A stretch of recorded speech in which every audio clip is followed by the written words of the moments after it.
Alright folks, welcome back. It is day 190. We're almost at our 50-day review that's coming up on day 200. So I gotta get prepared for that. Anyways, welcome back. Once again, MAKU desu. Konnichiwa. Minasan yokoso. Right.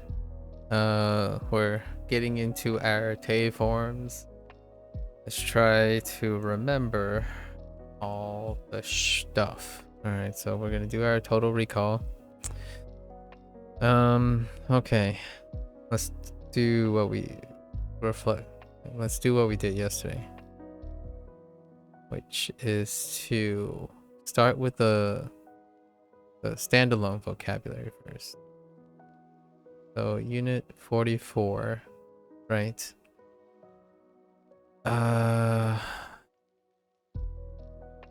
Okay. We have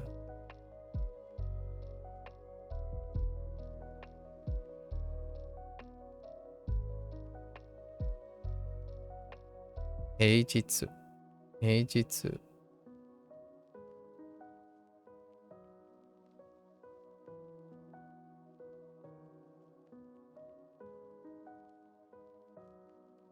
Ooh. Yikes.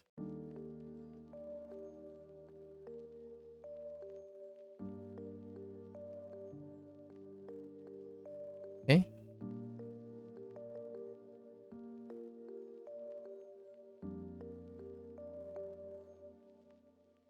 Ototoi.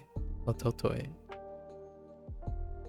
There was something else as well. And we said we were just gonna add it to the day stuff. Oh.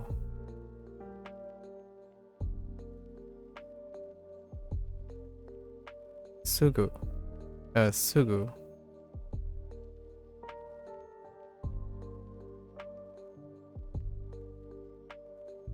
Okay.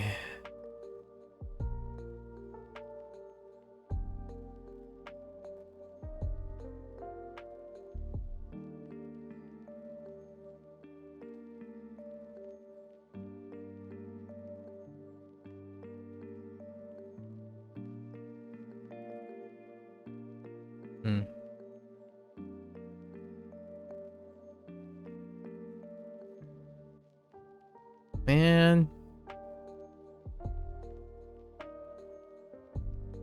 It's such a transition between the Krita and this. Okay. Okay.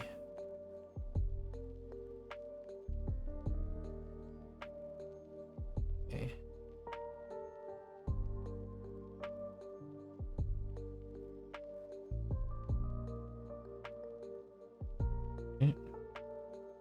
Solji.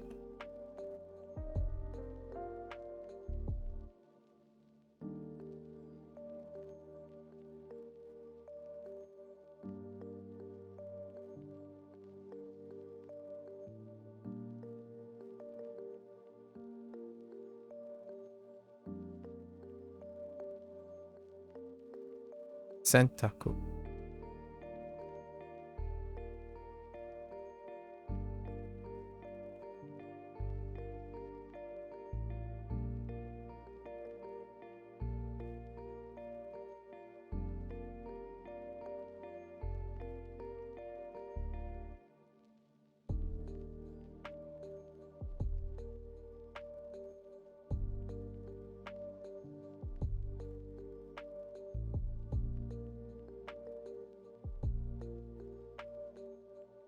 Denki.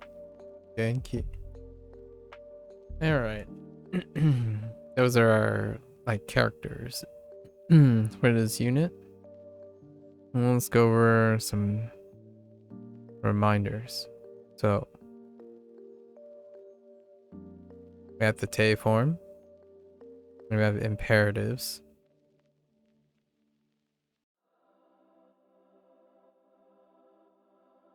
Yeah, each done.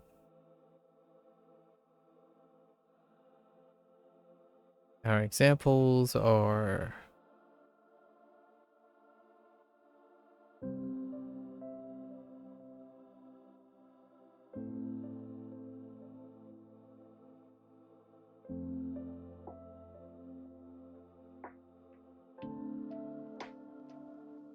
Why am I writing them so tiny?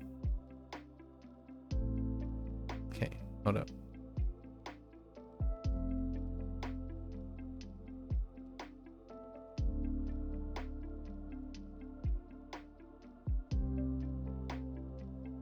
Okay.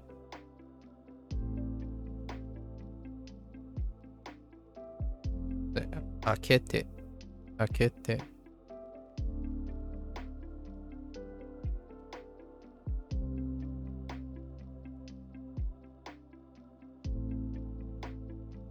Oops.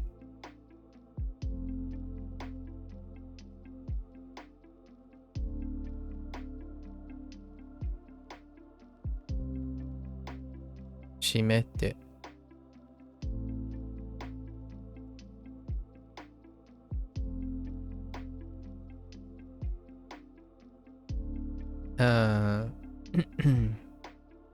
Blair's favorite?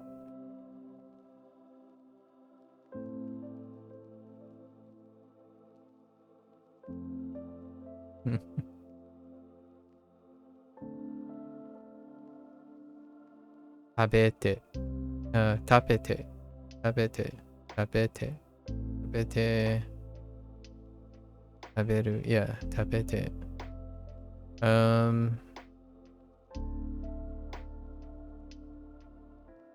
Do I have any other? If I go into those,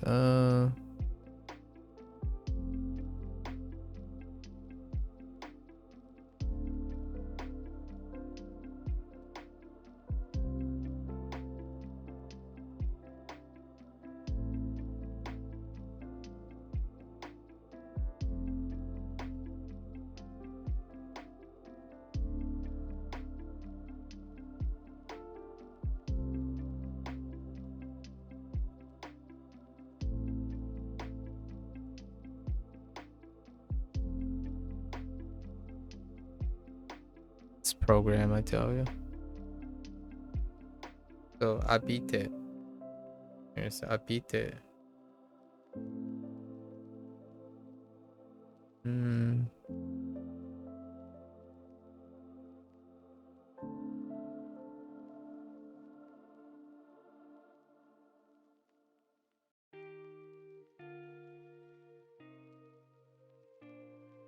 Skete. Skete. Skete.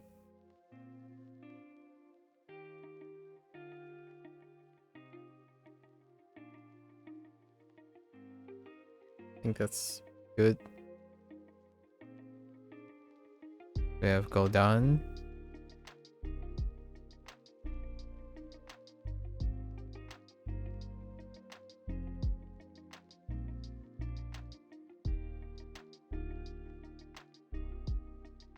Kate.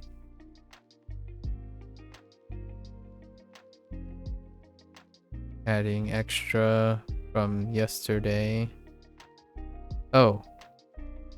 Which I forgot. There's an extra vocabulary. That's not listed from yesterday.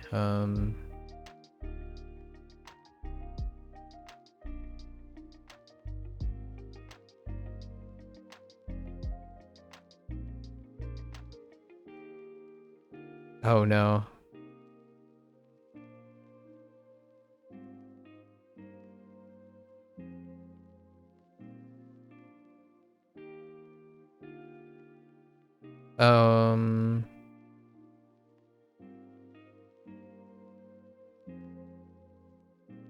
Yes. I think.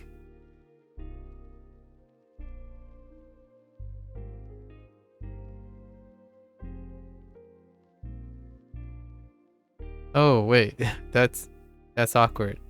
That's from Chinese. I think it's the Chinese section. Wait, what am I? Oh no, I'm not thinking that. I don't want to talk about it.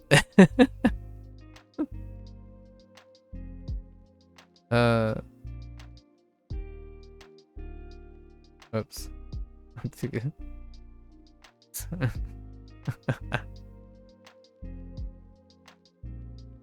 それからそれから。So,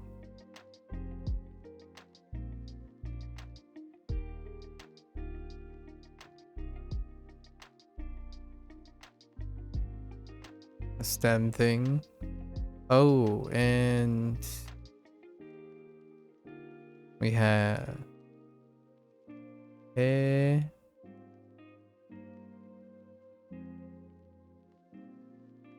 and E desu ka?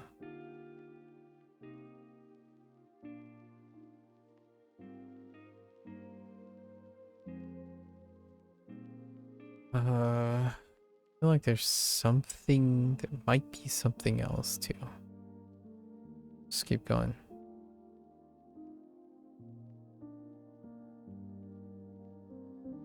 This is also a grammar thing.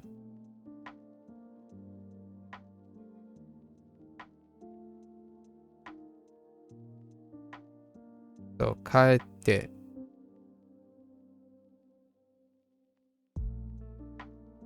Alright. 帰って. 帰って. Go down.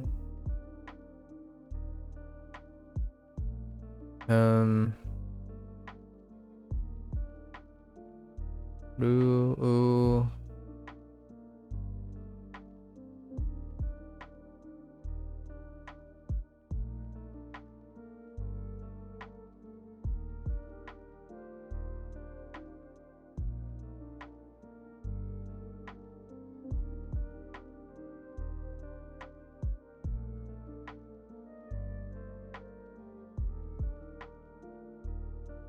Yonde.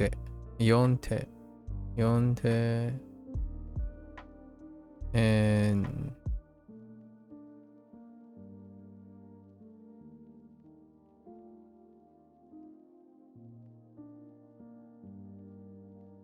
nonde.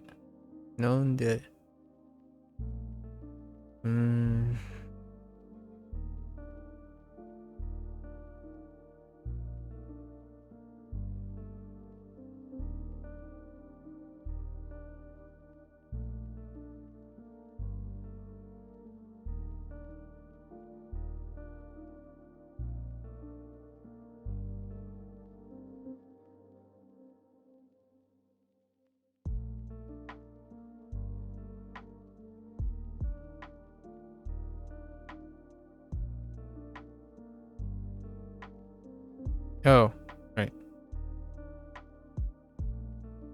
Yes. Good call. Good call. The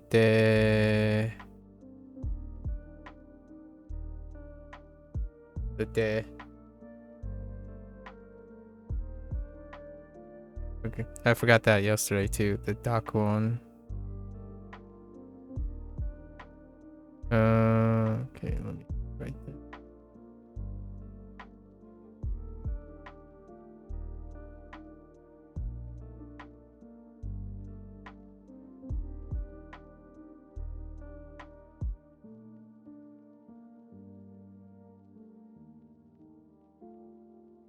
I think it's kakui. I aite.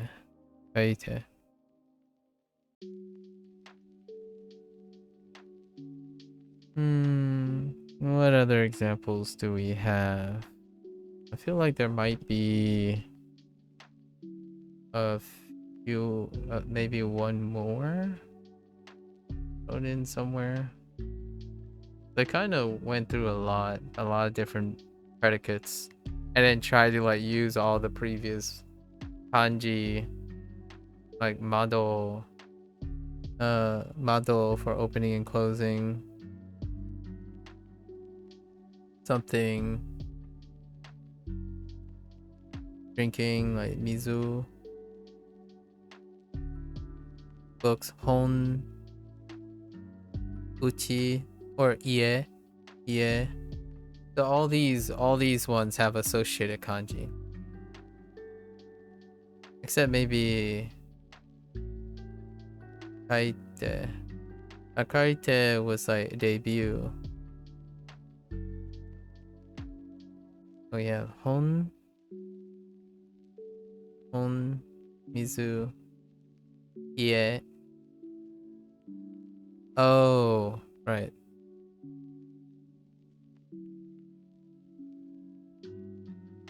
And I made an error on this one yesterday too, because I confused it. I wrote the the Hanza instead.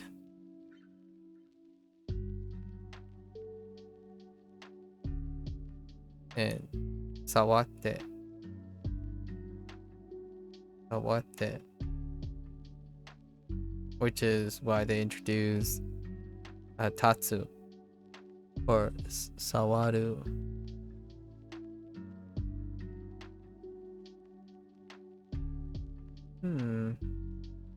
Have any other? Do we have vocabulary? I don't think we have vocabulary outside of these things.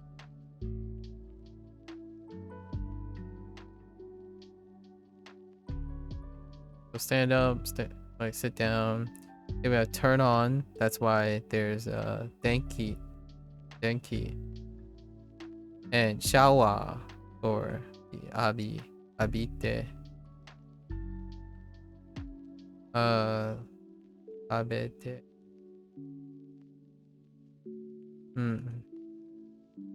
Something. Wait, something. Just any random thing. I don't think there's new. Yeah, I don't think there's any new food. No new food. And an open and close. Mado. Mado was the use case. Alright. Oh, there's also a rare occasion using he as a he or a conjunction. And also progressive.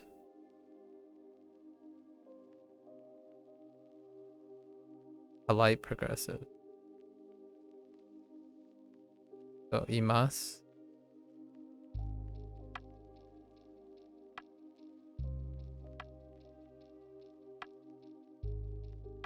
Imas. Imas is good enough.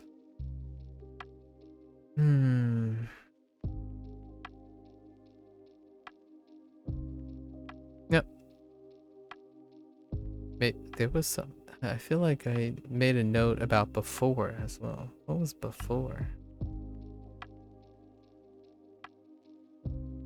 No, I think we're good. We might be able to remember one or two more things. Alright, so that's Unit 44.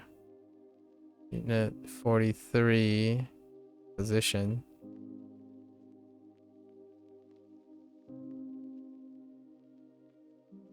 Ue.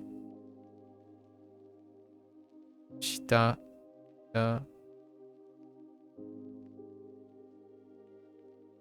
Migi. Hidari.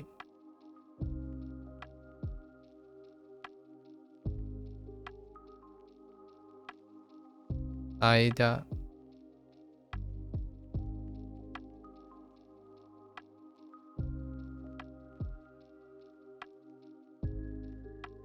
Mae.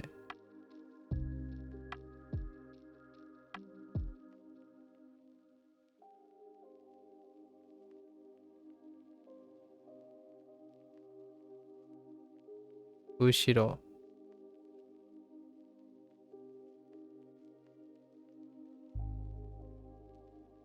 Oof. Naka.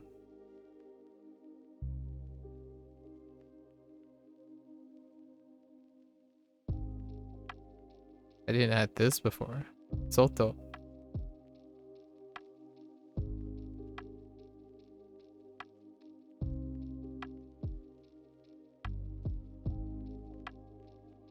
Okay.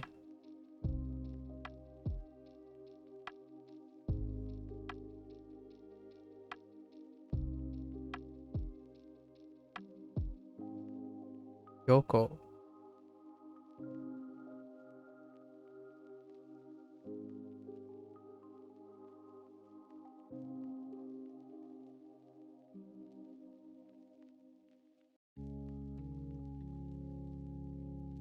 隣。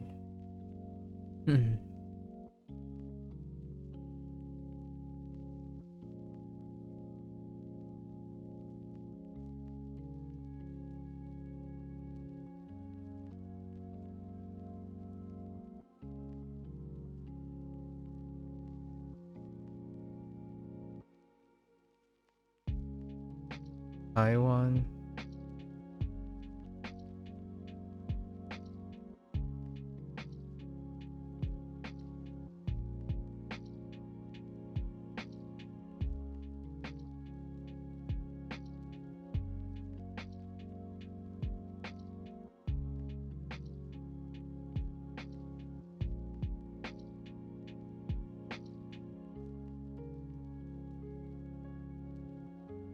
韓国。韓国人。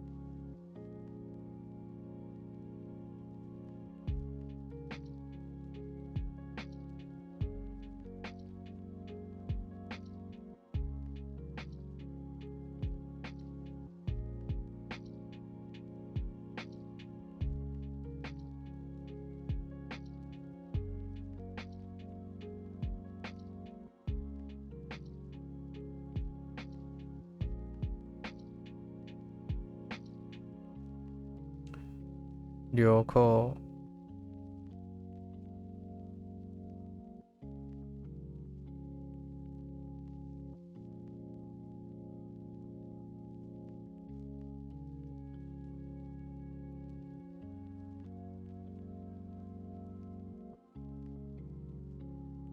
お土産。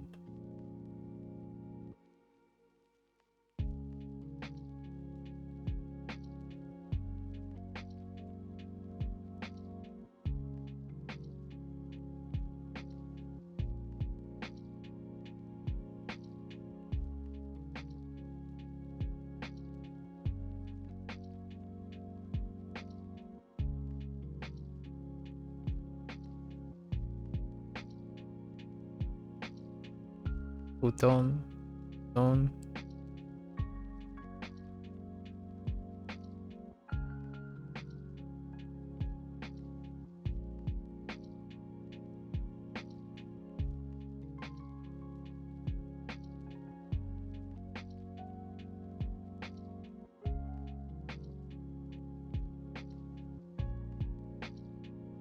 片隅。and 隅。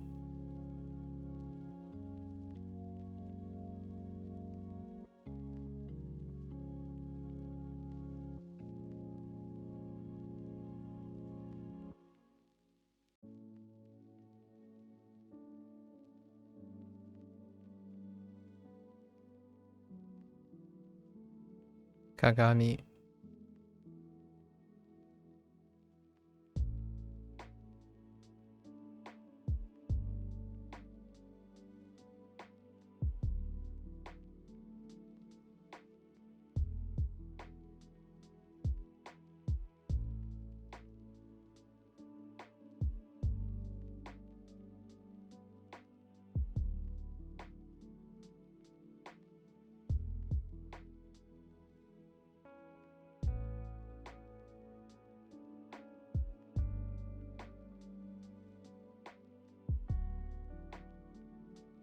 冷蔵庫。I didn't even know the kanji for kagami. Oh. Really? Both in Shashinko and Duo, apparently. Okay. Kagami. 冷蔵庫。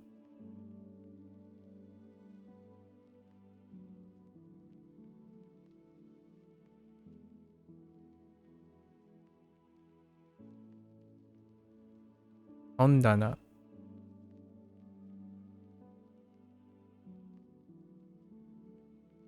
Oops.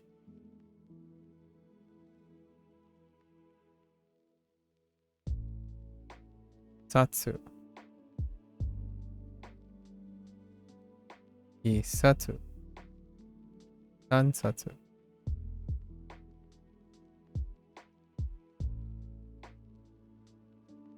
7冊。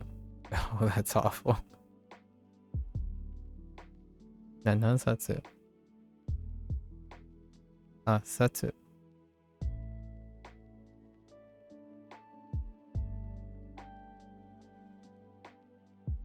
9冊。10冊。Okay. Yeah, my Kagami is terrible. Thanks for reminding me, Lotus. I'm just kidding. Just kidding. I need to write thinner. It's gotta be thinner.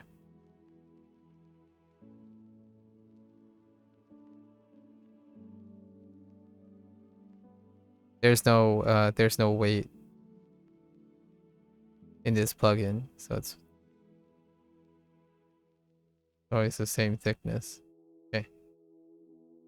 All right. It looks about the same, even after reattempting it. All right. I don't think there was any grammar things in Unit 43. No grammar things. Okie dokie. Now for personalized practice. Now I'm kind of curious. How many units back are we now? Are we into the 36, right? So what are we at? We're at 40. We're at 44. Does it go further back than 36? It probably is going to. Because it's still very difficult to see hiragana things. I don't think we need to review the stuff.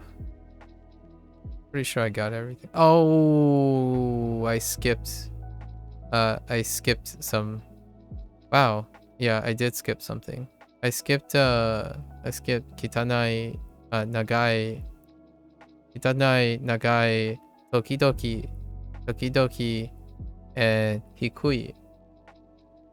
So yeah, my last row would be tokidoki. All right, that's fine. And then this one, because of new grammar, very few things. We still got one day to learn it. Okay. 中学生の時、柔道を始めました。柔道 中学生の時中学生の時、柔道を始めました。柔道を始めました。始めました。中学生の時、柔道を始めました。Okay. And now the middle school student. 新郎の親戚に挨拶しました。新郎のお母さんと1時間ぐらい話しました。話はつまらなかったです。帰りたかったです。The conversation was fun.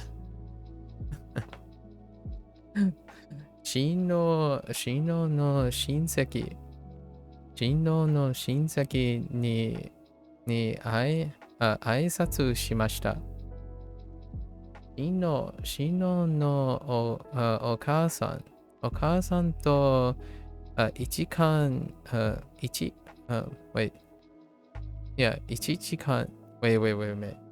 1時間ぐらい話しました。話はつまらなかったです。つまらなかったです。帰りたかったです。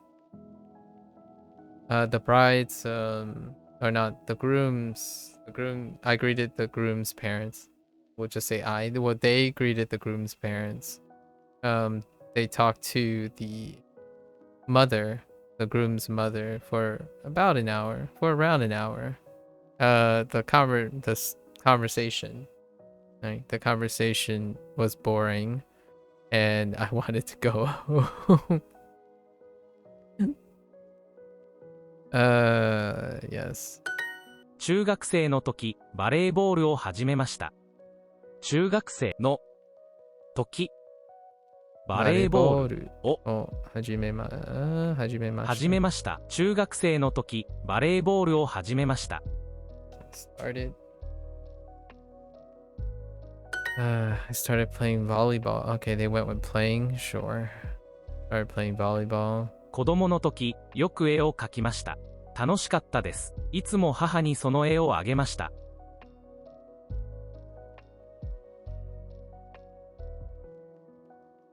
子供の時、よく絵を描きました。楽しかったです。いつも母にその絵をあげました。Alright. I'm kind of missing a bit of the sentence, the thing though. 子供の時、よく絵を描きました。楽しかったです。いつも母にその絵をあげました。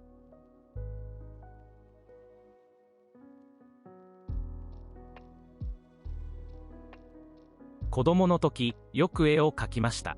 楽しかったです。いつも母にその絵をあげました。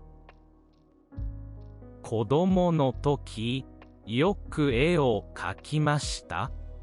楽しかったです。いつも母にその絵をあげました。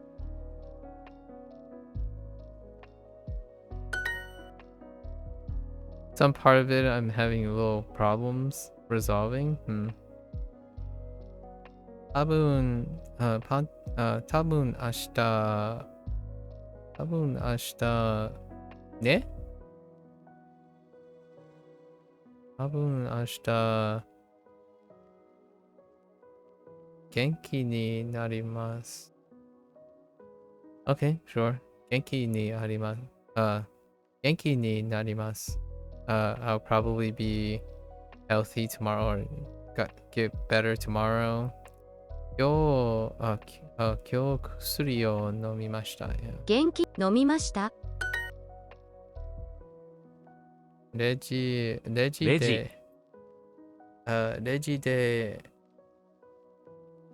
クレジットカード Oh my gosh, hacking クレジットカードを使います。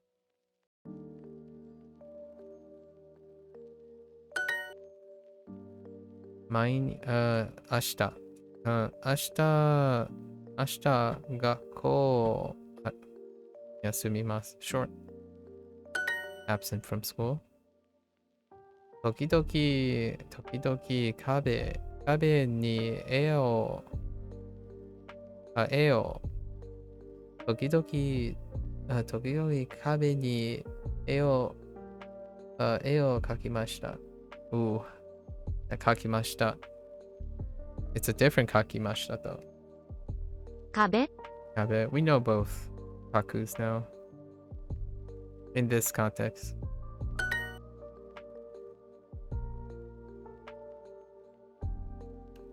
大学でたくさんの人に会いました。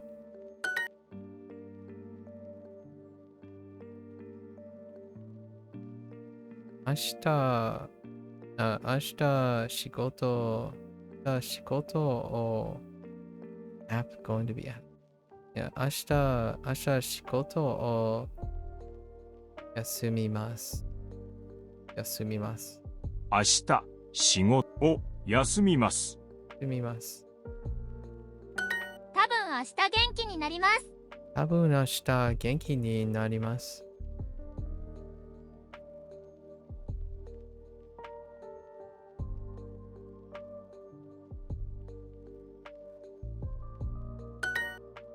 Okay.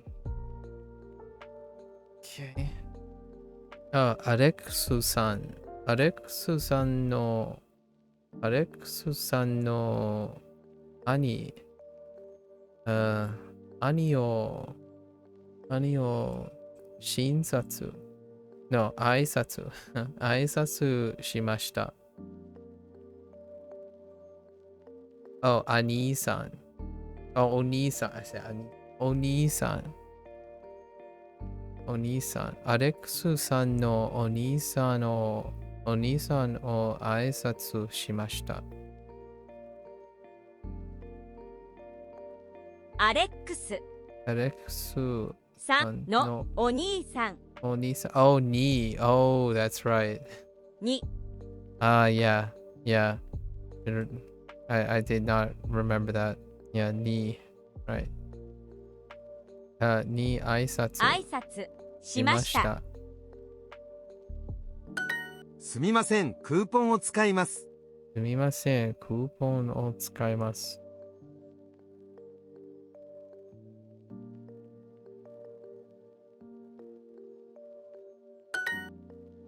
Okay.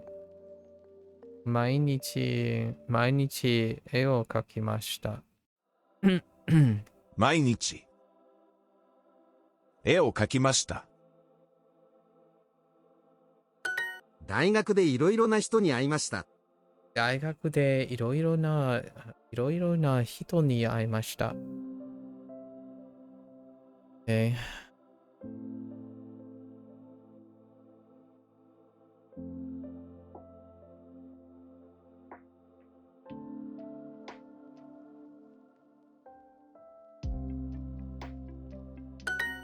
Okay.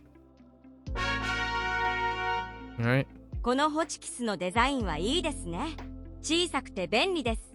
いくらですか？どうですか? Oh. Good stapler? The design is... このホチキスのデザインはいいですね。小さくて便利です。いくらですか? I mean, that's kind of weird, but they did talk about the design. It could be a strange design.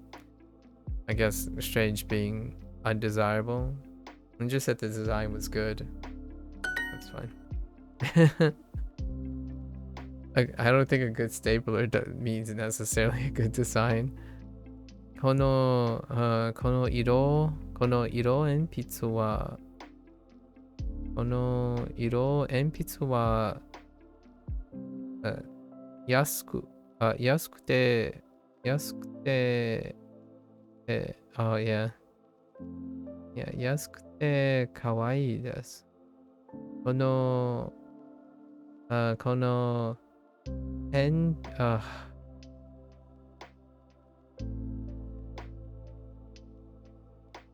このペンケースはカラフルでおしゃれです。Yeah, because ofカラフル non-e adjectives, conjunction, like series, like compound, like joining multiple adjectives. And they're just separating e and non-adjectives. So yes, 安くて可愛いです versus カラフルでおしゃれで and they deliberately put the non-adjectives together, two non-adjectives together and two e adjectives together. Oh there, penguin. Hello. 体育は楽しかったです。楽しかった。 They look like they're having fun, right? 先月このYo, heckin' what mate? Artist. Oh my gosh, I just talked about this yesterday. Of all the katakana. Artisto no. It's almost like they were listening. Artisto no concerto ni ikimashita. And I get to no. Yes. And I get to このアーティストに会いたいです。行きました。会いたいです。会いたいです。Okay. 専攻は本学でした。文学でした。本学。Study of books. Okay. 専攻は文学でした。毎日、what do we have?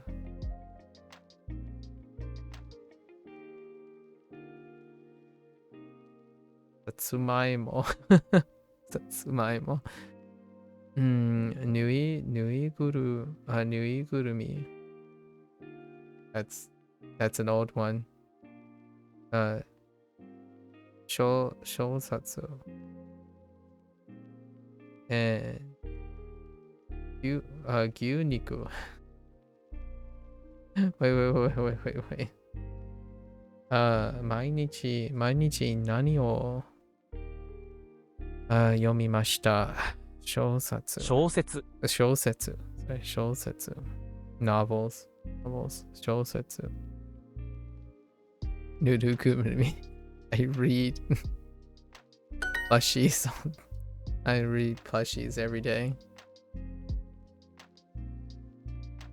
何の外はとても寒いですね。部屋の外はとても寒いですね。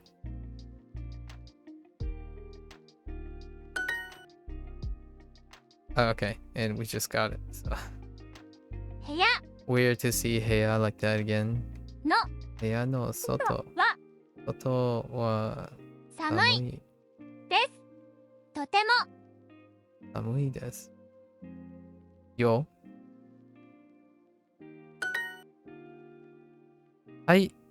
何はドイツ文学でした。専攻。My incense are obviously German literature. Was German literature. はい。専攻はドイツ文学でした。ドイツ文学でした。Oh no. Occasional was tamani. Right. So たまに体育の授業を休みました。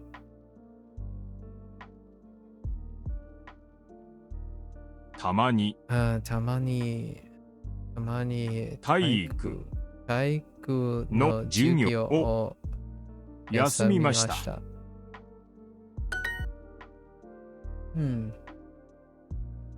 私の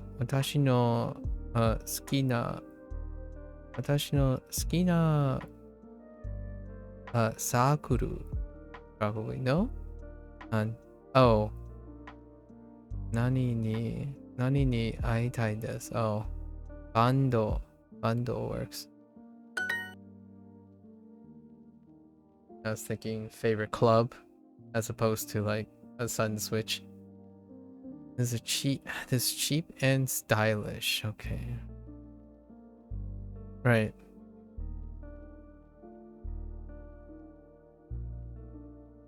This is demonstrating that you still have to conjugate the first adjective, or like the last adjective is fine, but the adjective before them you have to conjugate in a string or in an extra. So それは安くてそれは安くておしゃれ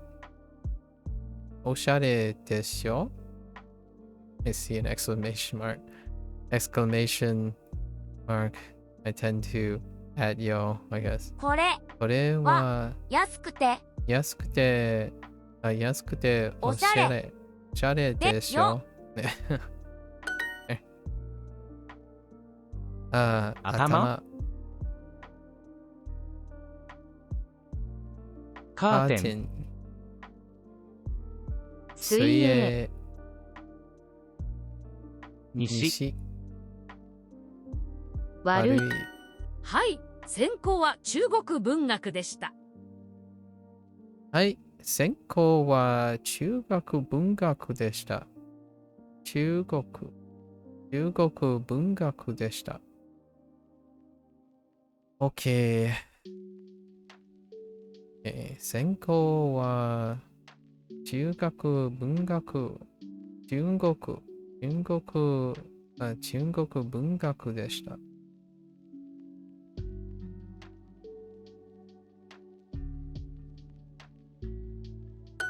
小さくて可愛いペンが欲しいです。小さくてかわいい。what? ペン ?Okay. ペンが欲しいです。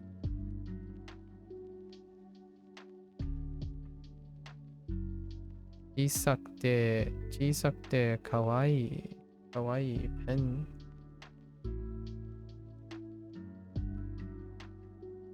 Okay. 水泳は好きでしたか？水泳は好きでしたか？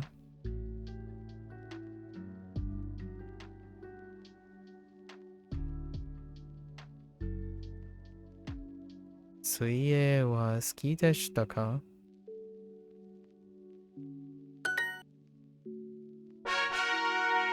Alright, one more exercise for 全然勉 practice. 強しませんでした。全然勉強しませんでした。勉強しませんでした。全然勉強しませんでした。全然勉強しませんでした。2、うちにいたいです。いや。うちにいたいです。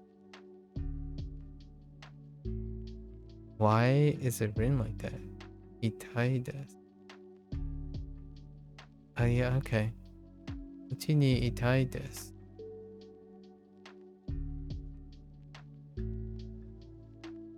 デートを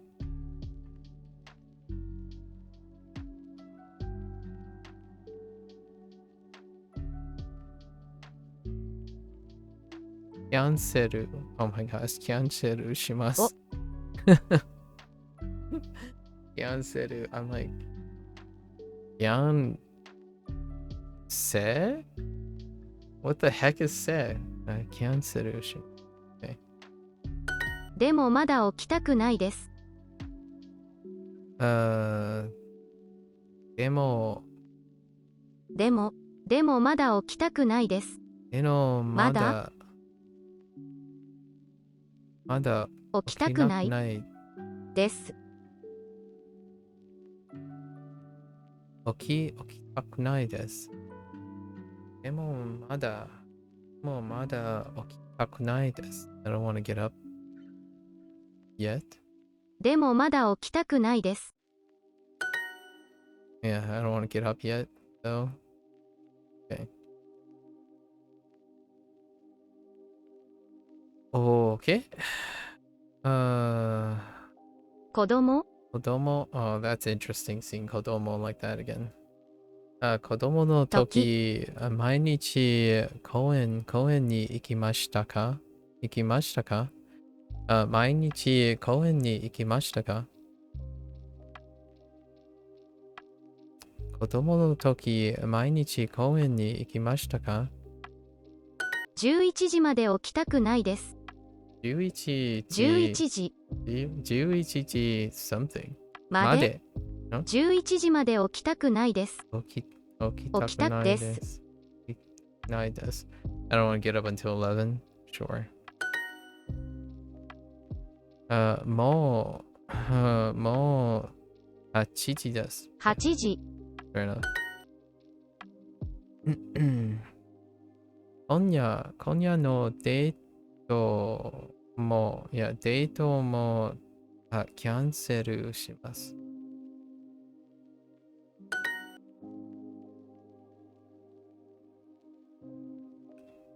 今日のピアノの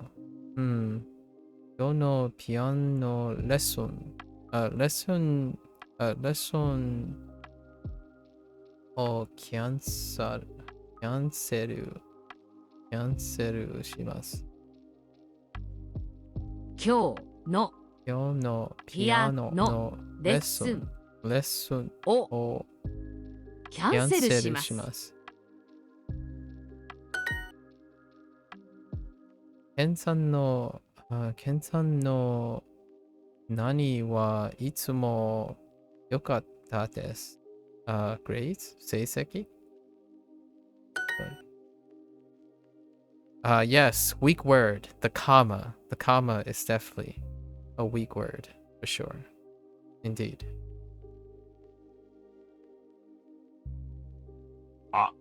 あそこ、 Oh, あそこ、 maybe not. Let's go with 東口東口ははあそこです。Okay. More time. もう12時です。疲れました。Oh, I'm late. 疲れました。Or I'm tired. Oh, 疲れました。Oh. I'm thinking of 月? Let's go check.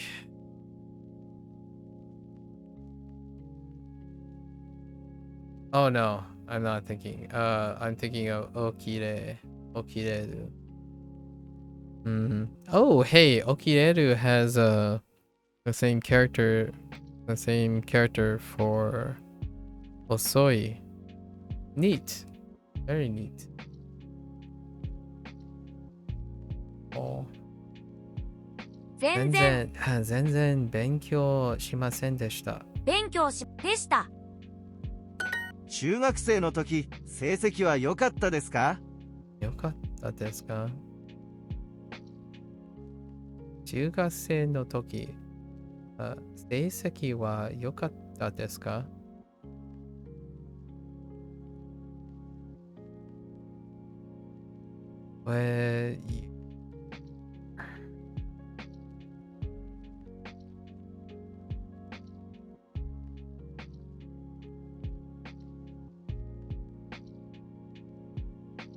？Jeez.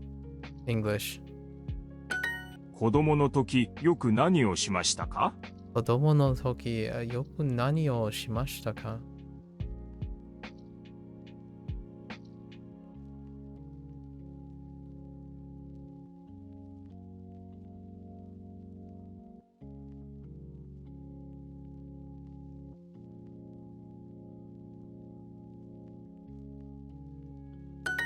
もう家に帰りますか？もう家に帰りますか？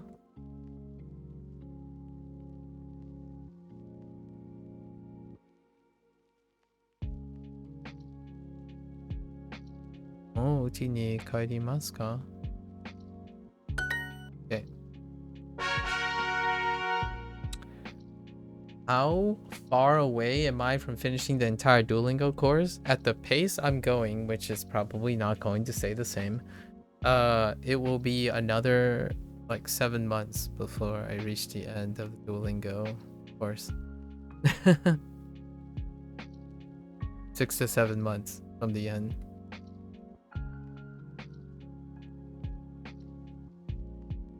The way I have it scheduled now, yeah, probably another.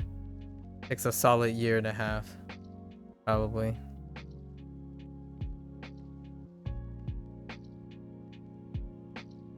It'll probably slow down a little bit as well as it gets to like section 4 and whatnot.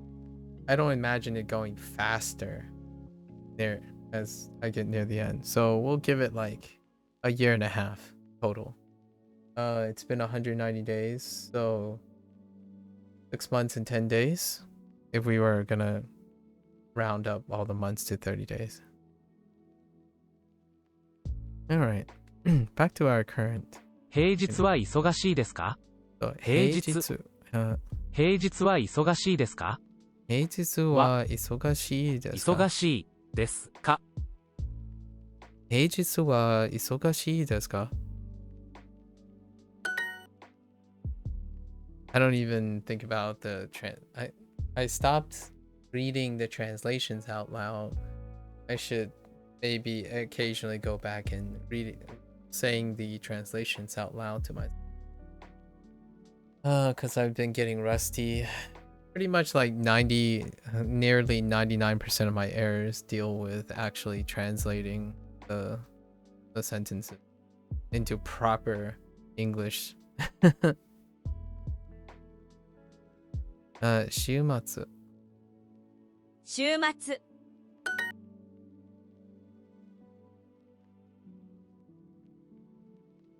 それから、掃除して。Oh, I will clean. 掃除します。それから。掃除します。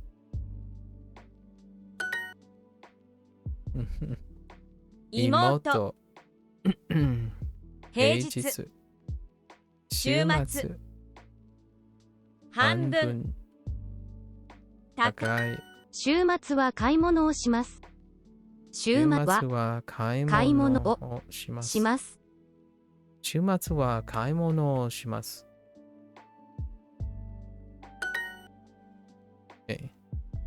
平日。洗濯。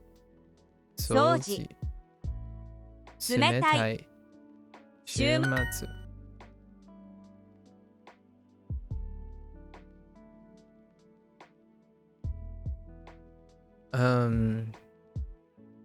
洗濯しましたか？洗濯を or not? の？ね？ Okay. They wanted to use like the really?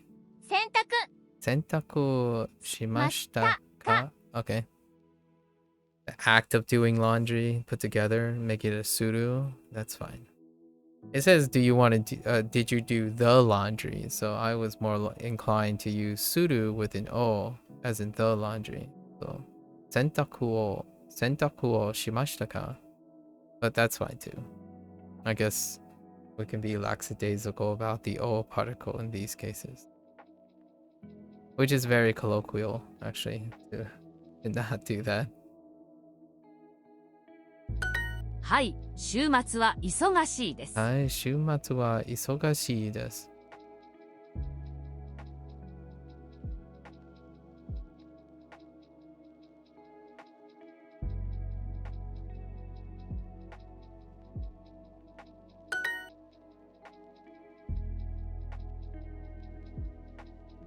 Okay. おととい仕事をしませんでした。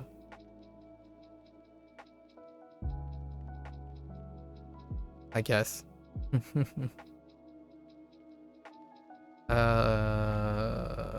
おととい。Did you guys want おとといは仕事をしませんでした。Are they doing katara? No. They could have used hitaraku instead. It's a little tricky. Let's see. 仕事しませんでしたおGot the O. おとといは仕事をしませんでした。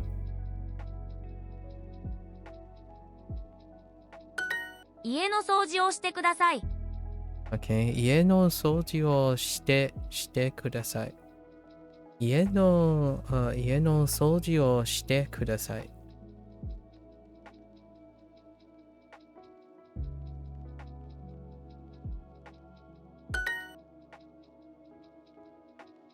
Oh, this is the new grammar point. And it's only this example. So we're gonna remember this example, right?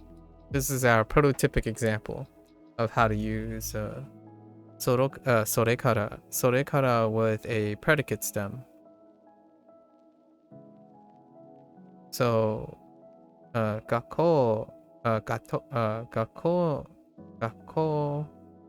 校に行きそれから勉強しました。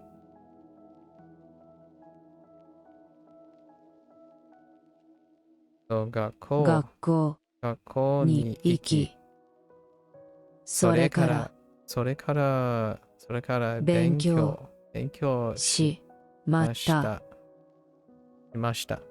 I gotta make sure I don't make yesterday's mistake. I just like picked something that looked like shimashita, and then I got nailed for it because they decided to put a bunch of mashi everywhere.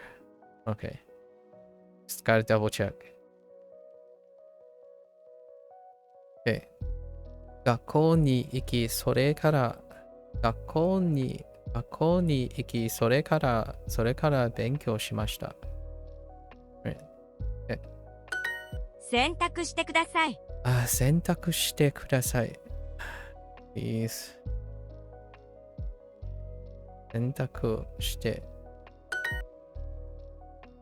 What is he doing? 何 He? Do they want he? They probably want he, since we have some pronouns to use. So, 彼は何をしましたかしますか What is he? Wait. Oh, what is he doing? して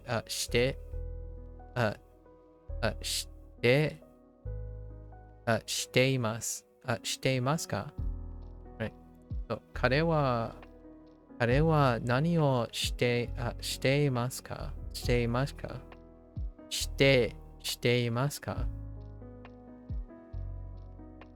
I gotta be a little bit smoother on that, but it is the newest thing. So we'll get used to it over time. 彼は何をしていますか彼は何をしていますかはい、平日は忙しいです。はい、平日は忙しいです。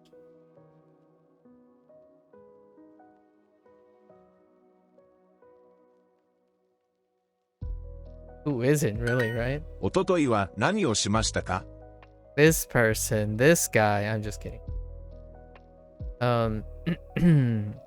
おとといは何をしましたか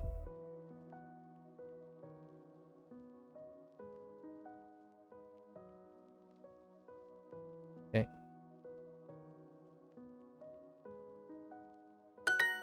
Alright.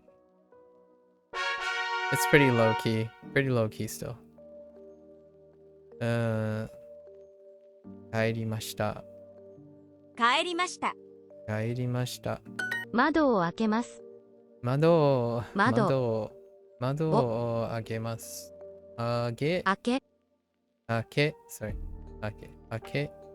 開けます。窓を開けます。が僕。There's 僕。浴びます。座って。Sorry, I got the two syllables. 座って。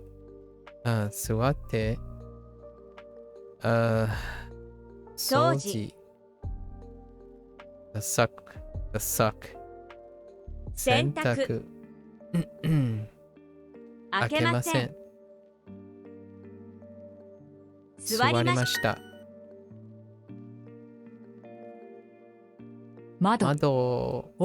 窓を開けてください。No. You can't even ask nicely. 開けて。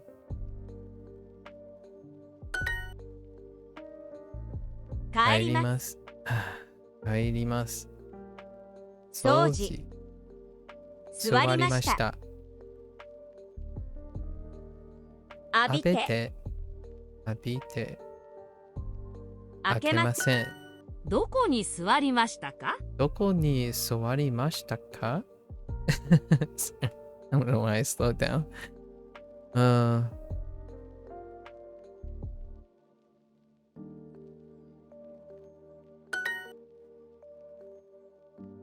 I like this phrase. Have you learned any kanji from sources other than Duolingo? I do quite like the way Duolingo teaches it. No, except for Shashinko. You saw me writing Shashinko, and that's the only other source. Kanji for me is like free spirited, so I'll end up picking up kanji wherever my next engagement. But yeah, Duolingo, the way Duolingo introduces kanji. I don't know how long you've been using Duolingo, but from like section 1, actually section 1 unit 8 all the way to section 3 in its current state, unit 35. The kanji that they use is typically often like 70% of the time it's introducing 1 to 3 that is regularly used, and then maybe sometimes like 3 to 5 on the way they reuse it. So reuse it, maybe oftentimes it's a different read. They try to get you to do the different reads, like onyomi and kunyomi. So onyomi and kunyomi and all that. And then after section 3, which is where I'm currently at. So like section 3 and on, which I'm currently at unit 44. So anything beyond this at the moment, they redouble. So they minus any hirakana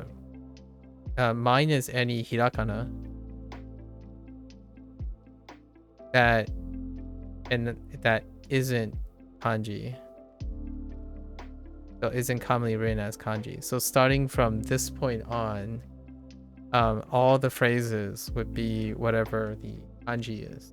So instead, what they do after this unit is they avoid, by the time you get to this unit, you'll be 220 vocabulary words, I would say 2200 vocabulary words. And beyond this point, instead of continuing to expand your vocabulary words by introducing it in the form of hirakana, so kana as in at least whatever you hear, you see, they stop doing that. And they more or less shift over to introducing, now they introduce like 1 to 2 vocabulary words, like new vocabulary words. And they would be introduced in their respective kanji and expect you to know from listening what the hirakana is. As opposed to before this, which they introduced 15 to 20 new vocabulary words every unit, roughly speaking.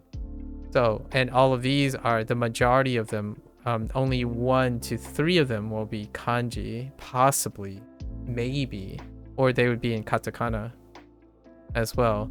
But they would only like 1 to 2 of them would actually have some kanji exposure. And oftentimes kanji are old words, so not these. Sorry, they would add 1 to 3, and then the new stuff. So now it's like 1 or 2 new vocabulary words, and then pretty much all of the things are kanji conversions of old vocabulary. So by the time you reach this area, pretty much the vast majority of the vocabulary is review again. So now you're revisiting pretty much the 2200 words that or so that you know, and admittedly like I'm gonna say like 500 to 600. I might even go higher, maybe like I'm gonna say like 600 are katakana, so you don't have to worry about those, and then the rest require kanji. So they have to, and then, actually, I take it back. And then another 200 are hirakana, like hirakana related things, like yoku. yoku, like grammar stuff, like frequency words and stuff, like kara and stuff stay hirakana because they're part of the sentence structure, like it's part of construction. So a lot of those things and special adjectives and stuff can stay in hirakana. And then the remaining, which leaves about 1400 vocabulary words, is where it fits about where I thought, because Duolingo, I don't know if this number has increased or not, but supposedly has 1300 plus kanji in their entire course. So that checks out. It's around 1300 to 1400, if not a little bit more, since they've been changing it a little bit. So I'm at that point where now all the things are, I know all the vocabulary. So if it comes up again, the only stage that I'm involved in now outside of grammar, so there's still grammar. This unit was great because it introduced te form. So when they introduce a new grammar point, they actually reduce the number of kanji so that you can focus on the grammar point. So in this one, the last chapter, there was like 25 to 30 like characters that you kind of want to remember, kanji characters, but in this one there's like eight like kind of newish thing you have to remember. So this is very classical, at least from my use of Duolingo, how to break down like where their focus are or where their design is deliberately being used. So knowing this stuff, then I do whatever they're not doing, basically, and then I'm doing whatever takes advantage of this. So my focus shifts depending on where they're going, right? I no longer focus on like, what is this word or what is this word. It's no longer about that anymore. Like after 6 months of like 3 to 4 hour average days, you should know all these. Even if you don't know what it looks like, but the moment you see the word, you probably can hear the word. If they say the word, you probably know the word. Now the whole focus is to replace them with kanji. And that's kind of what I'm doing with Shashinko as well. Shashinko, that game I was playing, I used the same approach that I used from Duolingo. Basically, we start reading, hearing, speaking, and then writing. And then the writing will connect the kanji to everything else. So when it comes to like hearing things, it's great. I don't have trouble hearing people say words, provided they're not like yelling and doing weird things. However, if they're using complex sentences, grammar is still very, very slow. So grammar might be a little iffy. However, even if you don't understand the structure of the grammar and stuff over time, if you can pick up all the vocabulary words just by listening, which is what Duolingo does for like the first 6 months in the course, you can put together the idea. Like, oh, this word means this word means this, and then so what you can do is you take less time hearing the key words, and then you can try to spend most of your time finding out where the particles are and where the other things that connect the idea. And sometimes you can get it wrong, like, oh, this person is saying it's not that, or this person is saying it is that. And those things will take some time because you're not constructing those types of rationality. Like, you're not constructing that in you have to construct that somewhere, which I kind of do, but not really at the moment. Not there yet. Like I don't have any form of engagement for that kind of thing. Yeah, that's kind of the summary of the Duolingo experience at the moment. Yep. So now we're at like a different stage. We're at the different stage of Duolingo where you basically every 3 days I'll get to a new unit, and every 3 days I'm prepared to write, say, and read all of it within the 3 days. And then then there's 3 days of practice, and then we leave it behind, and then we come back to it every 2 to 3 weeks, but I think I've extended it even further now, so it's every like 4 or 5 weeks before we come back. And Duolingo, what they do is when you pass a unit, they're going to review that unit or bring back that unit in the next unit, sprinkle it in every 2 or 3 days afterwards. And then at some point, the personalized practice, 6 units away or so, is going to hit that same unit again from way back. And then after that, I've been doing reviews of everything every 25 days, but this is going to be the first time every 50 days.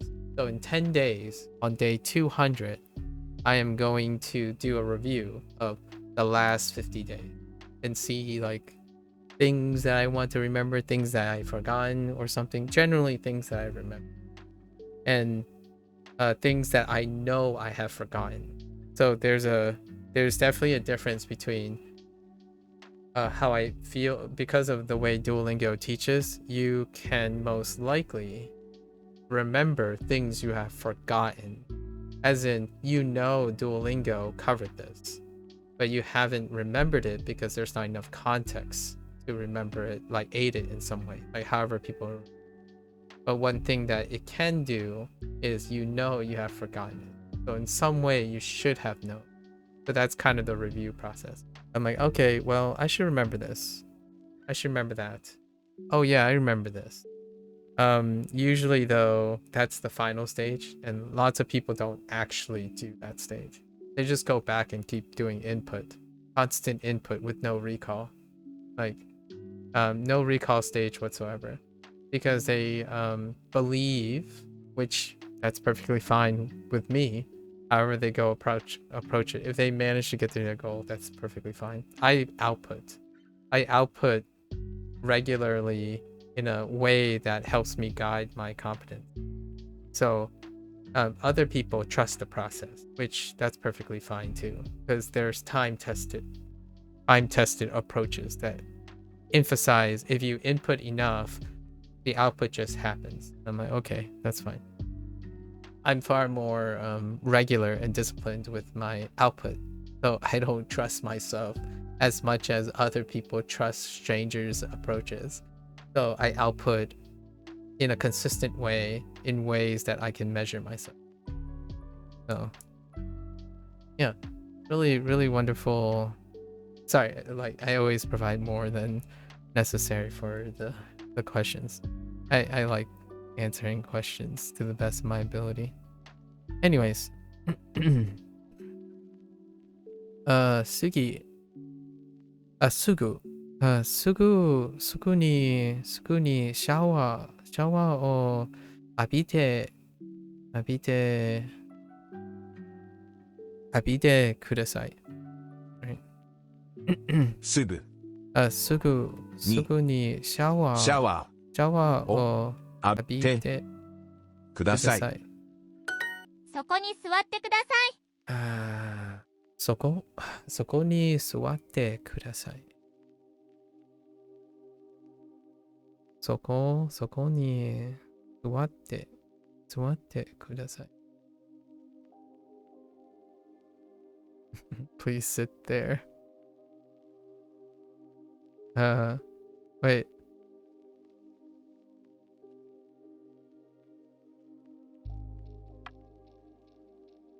Oh, sit down?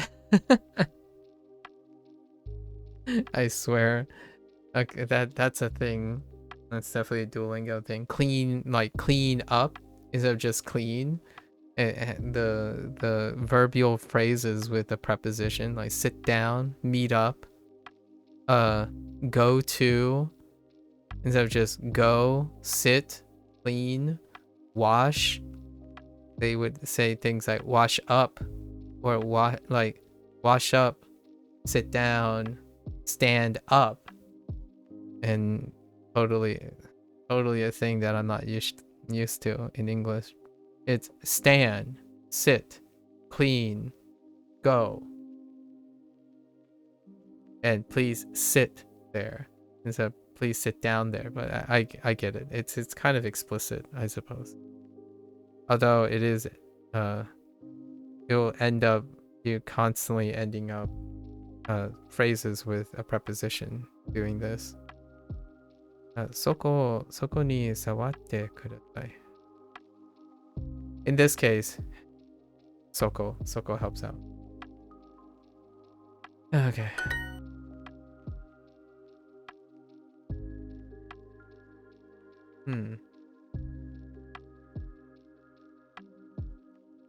Must. I don't understand where the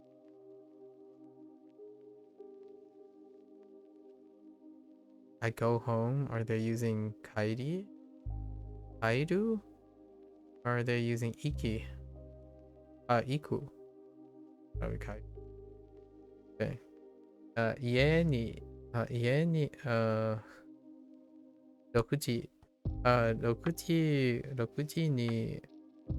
時に家に帰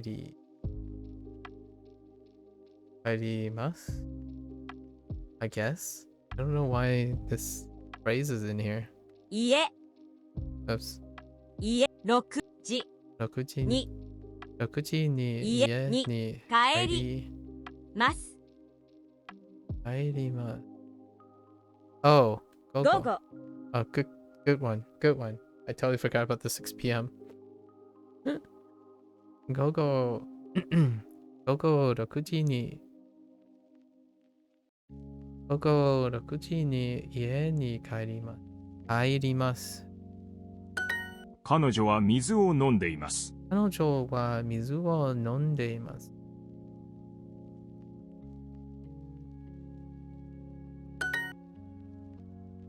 彼女は本を読んでいます。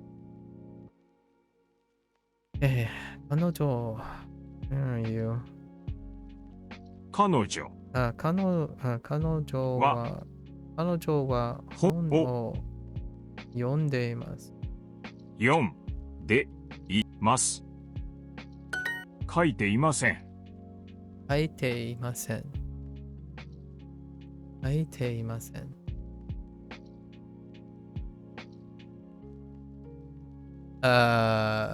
Okay.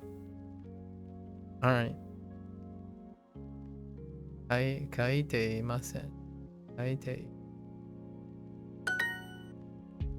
I'm not right. What way would you be saying? Oh, and then this is the other phrasing. The using いいですか as like a form of asking something with て.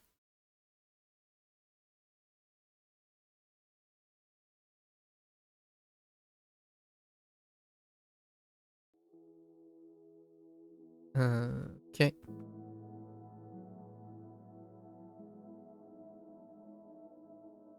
帰って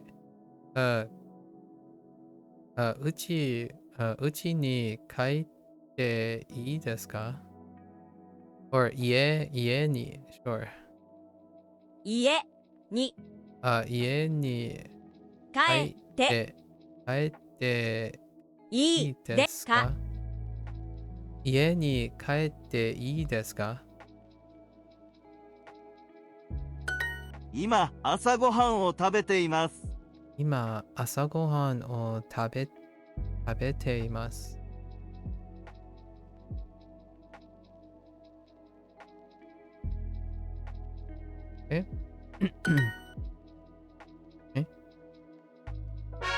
Get more with Super Duolingo. Oh, and one thing that can trigger people a little bit when it comes to like Duolingo and the word teach. One thing needs to be clarified that Duolingo, outside the guidebook, Duolingo implicitly demonstrates things and you learn the things through demonstration. So I think in order to make it a little bit more compromising to individuals who don't like Duolingo or use other tools, don't like tools and whatnot, like explicit tools like instruction and grammar and textbooks. Textbooks explicitly teach. Duolingo implicitly teach. That's largely how gamification methods are worked, and also that's how video games work. So, and that's kind of how I work, which is interesting enough. I think there's a meta cut here. I usually don't like when someone actually came up to me and said like, oh yeah, I was looking for something that taught me something, and then my channel came up and I'm like, oh yeah, that's a good point, because my preferred method often is to teach by demonstration, and that is basically that is what is kind of what Duolingo is using in a sense. And it's secondary to explicit instruction, like the guidebook. They do make an attempt to some extent, like a much lower priority extent, to rely on explicit instruction. I actually think, hear me out here, as a meta thing. See, a lot of times I feel people from the outside, consumers, think that corporations build products in a void, as in oftentimes they make comments like, oh, why can't Duolingo be more like Anki, or why can't something be like something else? And you start thinking like for me, from my perspective, I'm like, okay, well, sure, that's one way to look at it. However, there are businesses rarely ever build things in a void. They have to be incredibly cognizant of their competition. Now let's think about this for a moment. If someone said that Duolingo is advertising as a one-stop shop and they fail to deliver on that one-stop shop, right? I don't think that is a projection of what you think the business model is. In most cases, a business model does not compete with another product if they don't have to. So they tend to emphasize features and approaches that distinguishes them from a competing product, if it is not necessary to compete with them. So hear me out here. It is not abnormal. It is not normal for a tool to offer everything. It is actually fairly normal for a tool to offer something very specific as a way to have two tools or three or four coexist without a conflict of interest. So not only do I think that it is erroneous to assume that a large corporation, like a publicly traded corporation like Duolingo, is not aware, I'm too many negatives, is they are fully aware of what their competition is. And the whole idea is, if they don't have to compete with their competitors, you don't compete with your competitors. So whenever someone comes in and say, and this works with gaming, this works with so many things, because generally speaking, people make commentary based on a non-competitive environment. They want that to be true, so that they don't necessarily think about the business aspect and whatnot, in my opinion. And I don't work in business.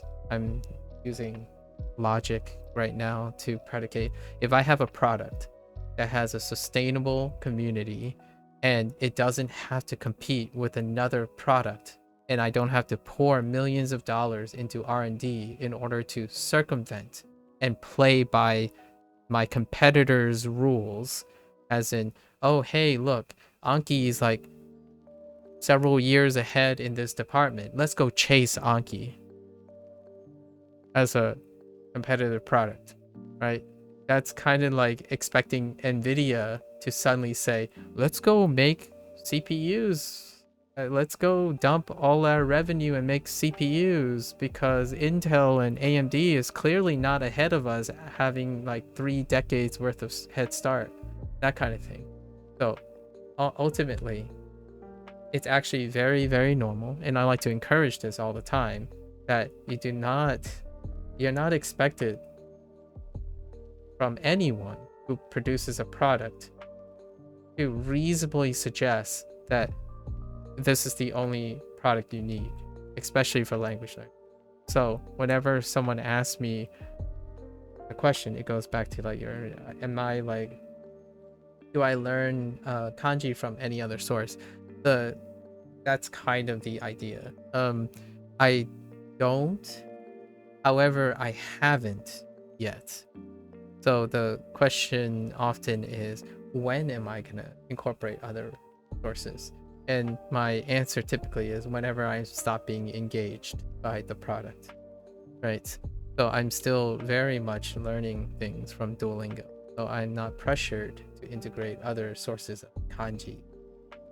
Lots of people can get a little impatient and they can go and hammer out as many kanji as they want, and I would encourage that if that keeps them going, right? The pace that Duolingo has is pretty sufficient for me, and Shashinko is still there, and I'll probably cycle more and more video games in that way, and that's kind of a little slice of, I guess, things that go on in my head when someone tells me, oh yeah man, Duolingo doesn't do this, it doesn't do this. It's like, but what does it do? And then someone says, oh well, this tool does everything. I doubt that. If it does, then Duolingo wouldn't exist anymore. Like, I don't understand. It's pretty amazing when you step back and think, what is the competitive process and how does money and interests lie, right? If you claim and you go around and say this tool does everything, then why do you have to tell me that? If you found a tool that does everything and it gets you to fluency, then there would be no discussion about it. Like, that's what logic is, right? If you think it does everything, it's simply not true if you have to tell me that. These competitive areas, most people, if they did truly agree on that, competition would be would rule out many products. So if people keep complaining about how come Duolingo is popular, then you might want to assess why it is popular. And then how is it possible that Anki, Bushu, Wanikani, and Duolingo all exist at the same time? Right? That's kind of a fun little thing that I've been working up. I've been working up a lot of fun little comments like that, because if you stream Duolingo, you'll probably hear lots and lots of I'm gonna say emotionally charged projections, where they say like, oh, you know, I've been stung really heavily by a product. I'm like, my first thought is, are you sure you're stunned by the product or you're stunned by your expectations? The reason why I question that oftentimes is the person was upset that when someone tells you you can learn something and then suddenly you interpret it as it can teach you everything, that's a different story. When something is the most popular thing, that doesn't say anything about what it can teach you and how comprehensive it is. It's the best tool, but for what? Right? I don't necessarily think it's still kind of deceptive practice, right? There is a moral gray area when someone says we have the best app on the internet. The fine line of understanding English, in my opinion, which is ironic because we're talking about language learning, one of the fine lines of understanding English is when you say you're the best app, the natural question would be, does the best suggest a context in which it is the best? Because generally speaking, in a professional sense, you can say you're the best at something. You could even say it's the best at being slow, and it would be accurate if your app is the slowest thing ever. You could even say it's the best at being bad. So that's the kind of thing that is really really something when it comes to betrayal. Anyways, just a little slight digression, but it's definitely worth noting every once in a while. 立ってください。 I don't want people to get I want to kind of demonstrate and raise awareness of sometimes, what does that saying go? You may be your own worst enemy. And that's always worth keeping track of. 立ってください。 Atte kudasai. ください。 I have no くださ idea い。 where I was going with that. Like where I lost track of where the origin of my train of thought. 立ってください。 Atte kudasai. 窓を閉めてください。窓を閉めてください. I still to this day suggest that people find as many resources as they can. Oh, that was the origin. That was the take home myth. Wait, what is it? The idiom do as I say, but not as I do? No. Yes, to some extent. As in, whatever you see me doing, I'm not saying you should do this. For example, in fact, if you ever ask me, like, oh, yesterday someone already asked me this, and they were alluding to the idea that, oh, can anyone learn something from Duolingo? It was very subtextually obvious that the person was going to say, oh, but you can't get fluent with Duolingo. I was like, yeah, I know. Most of the questions you get when someone comes up in that type of phrasing, they're looking for me to make a statement about Duolingo, and then they will counter by saying more people say something like that. And I'm like, okay, well, because of the many months of those type of statements, I can most definitely say a far more reasonable answer to it. But you should, and I know a lot of resources, lots of resources that I haven't had the time to engage in. I don't know if I can stream those resources. That's probably one of the biggest obstacles. Like, some people say like, oh yeah, this tool is great, and I'm like, I still don't know if you can actually stream them. I'm very professionally, at least in my opinion, even though I'm doing this as a hobby, I suppose, I'm very professionally concerned and hyper aware of anything I publish online. So if I'm still not even sure if you can do this for Duolingo. I imagine of all the companies, of all the apps, this would be the most appropriate one because of its social presence and philosophy. All the other companies, it's very hard to know. Like Wanikani, Tofuku, I have no idea. Tofuku is a privately traded like group probably, and any other app design, you probably need some sort of like clarity on it. Game streaming sometimes, and that means like if you ever want to be a content creator, you're gonna have to consider all these things. I don't really know. The limitations are like corporate speak is very real in my head. 窓を詰めてください. I don't work in business. However, I think about these things a lot.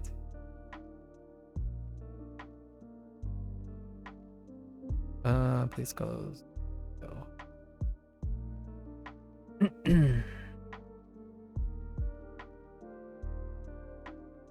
この部屋の電気はつけません。このこの部屋は電気もはのこの部屋の電気はつけません。ません。この電気のこの部屋の電気はつけません。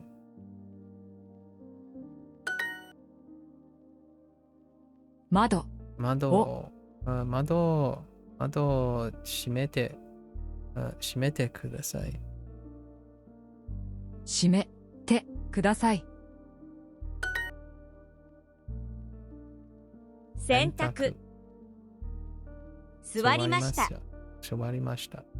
So, my slight thought about publishing things, if I turn this into like some sort of monetized, like self-sufficient project, my initial thought immediately is that anything I have published up to this point is used as a proof of principle, but there is no way it is safe to publish or monetize anything that I've published so far, because I do not have the legal and financially legal consultation or backing. Some people might say, oh yeah, but that's no big deal, like you can do whatever, like it's early stages, you're not, but to me, the sooner you take responsibility and obligation and operate in that form of manner, then the more likely you are going to be able to bridge and transition into possibilities. So yes, I'm saying all of this stuff is a hobby and whatnot.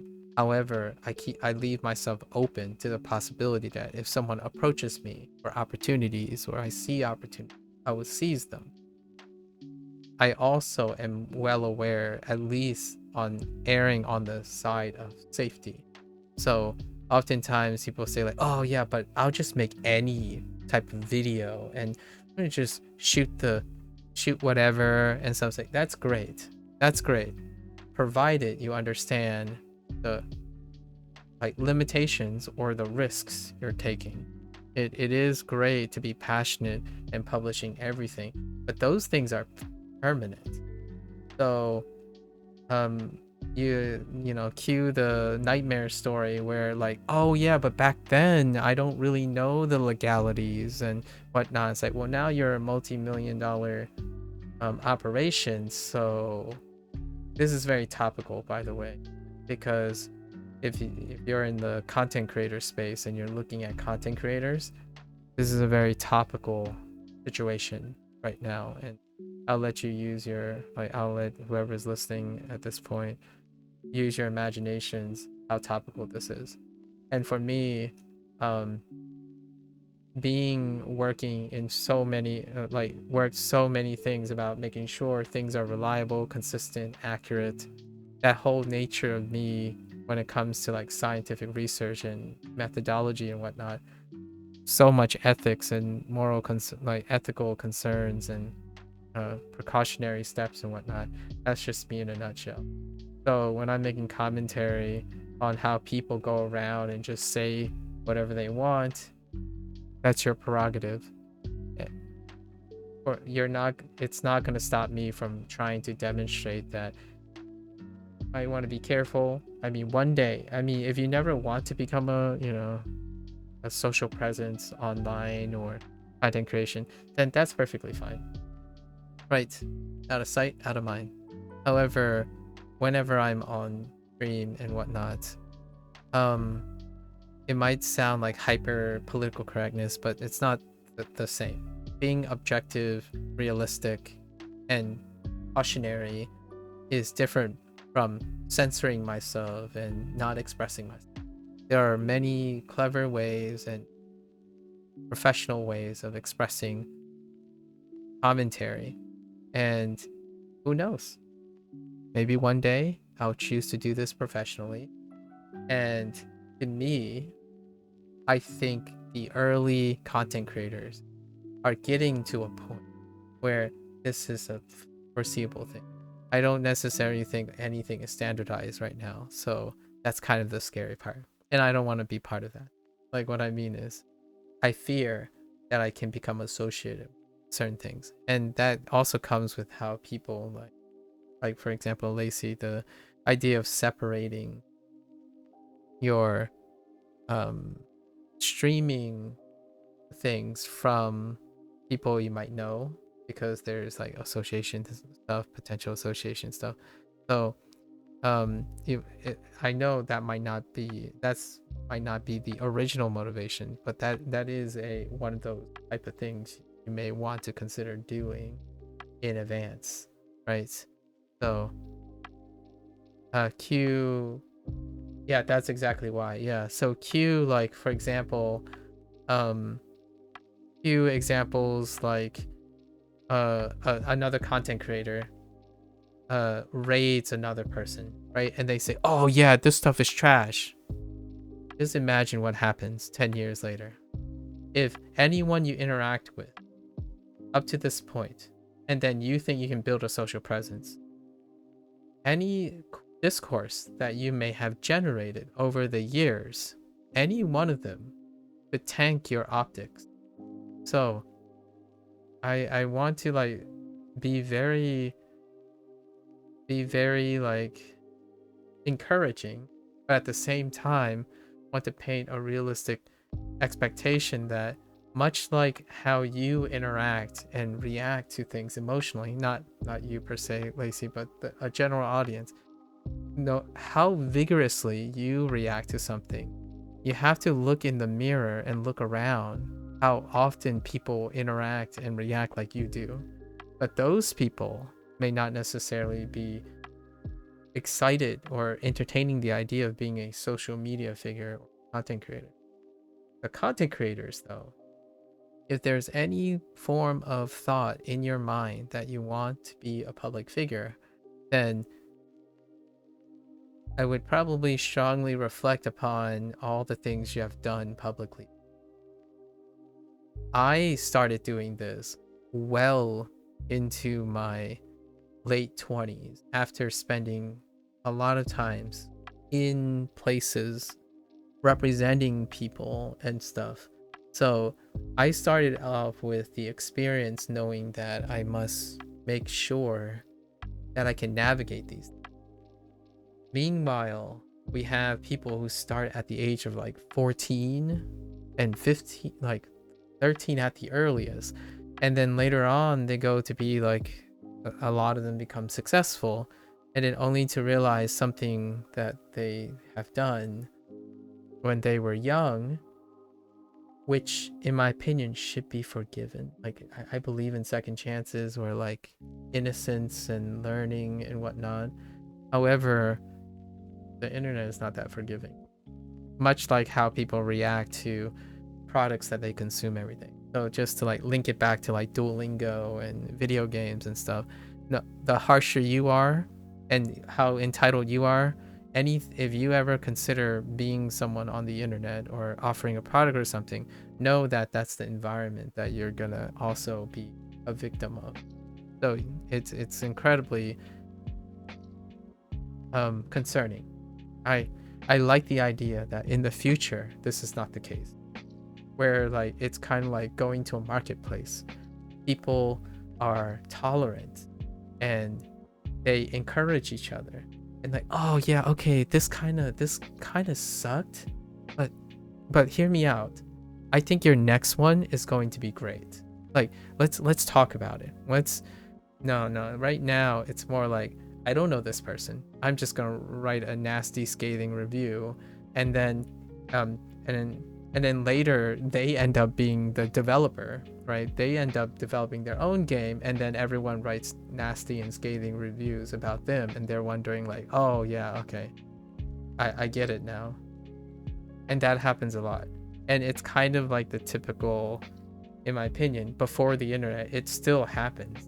You know, like to me today, as a 30-something-year-old, I remember people who are my mentors, who are like 30, in their 30s and stuff, saying the same thing to me. And now I'm saying the same thing, more so talking to my distant past that, yeah, they told me so. Humans are very cyclic when it comes to the human condition, right? You were young ones, you were old ones. And I hope in the future is a little bit more forgiving. But yeah, that's kind of one of the things that struck me when you said that you had 2 different accounts. It really shows a sense of consideration. And I already mentioned that this is my only one account because I actually came from a generation where most people don't actually even interact with it to begin with. So I don't even need a personal account since largely most of my acquaintances, colleagues, and best friends are professional people who do not interact with like Twitch or YouTube and stuff in that way. Yeah, it's weird and interesting at the same time. Times have changed. 掃除掃除閉めません閉めません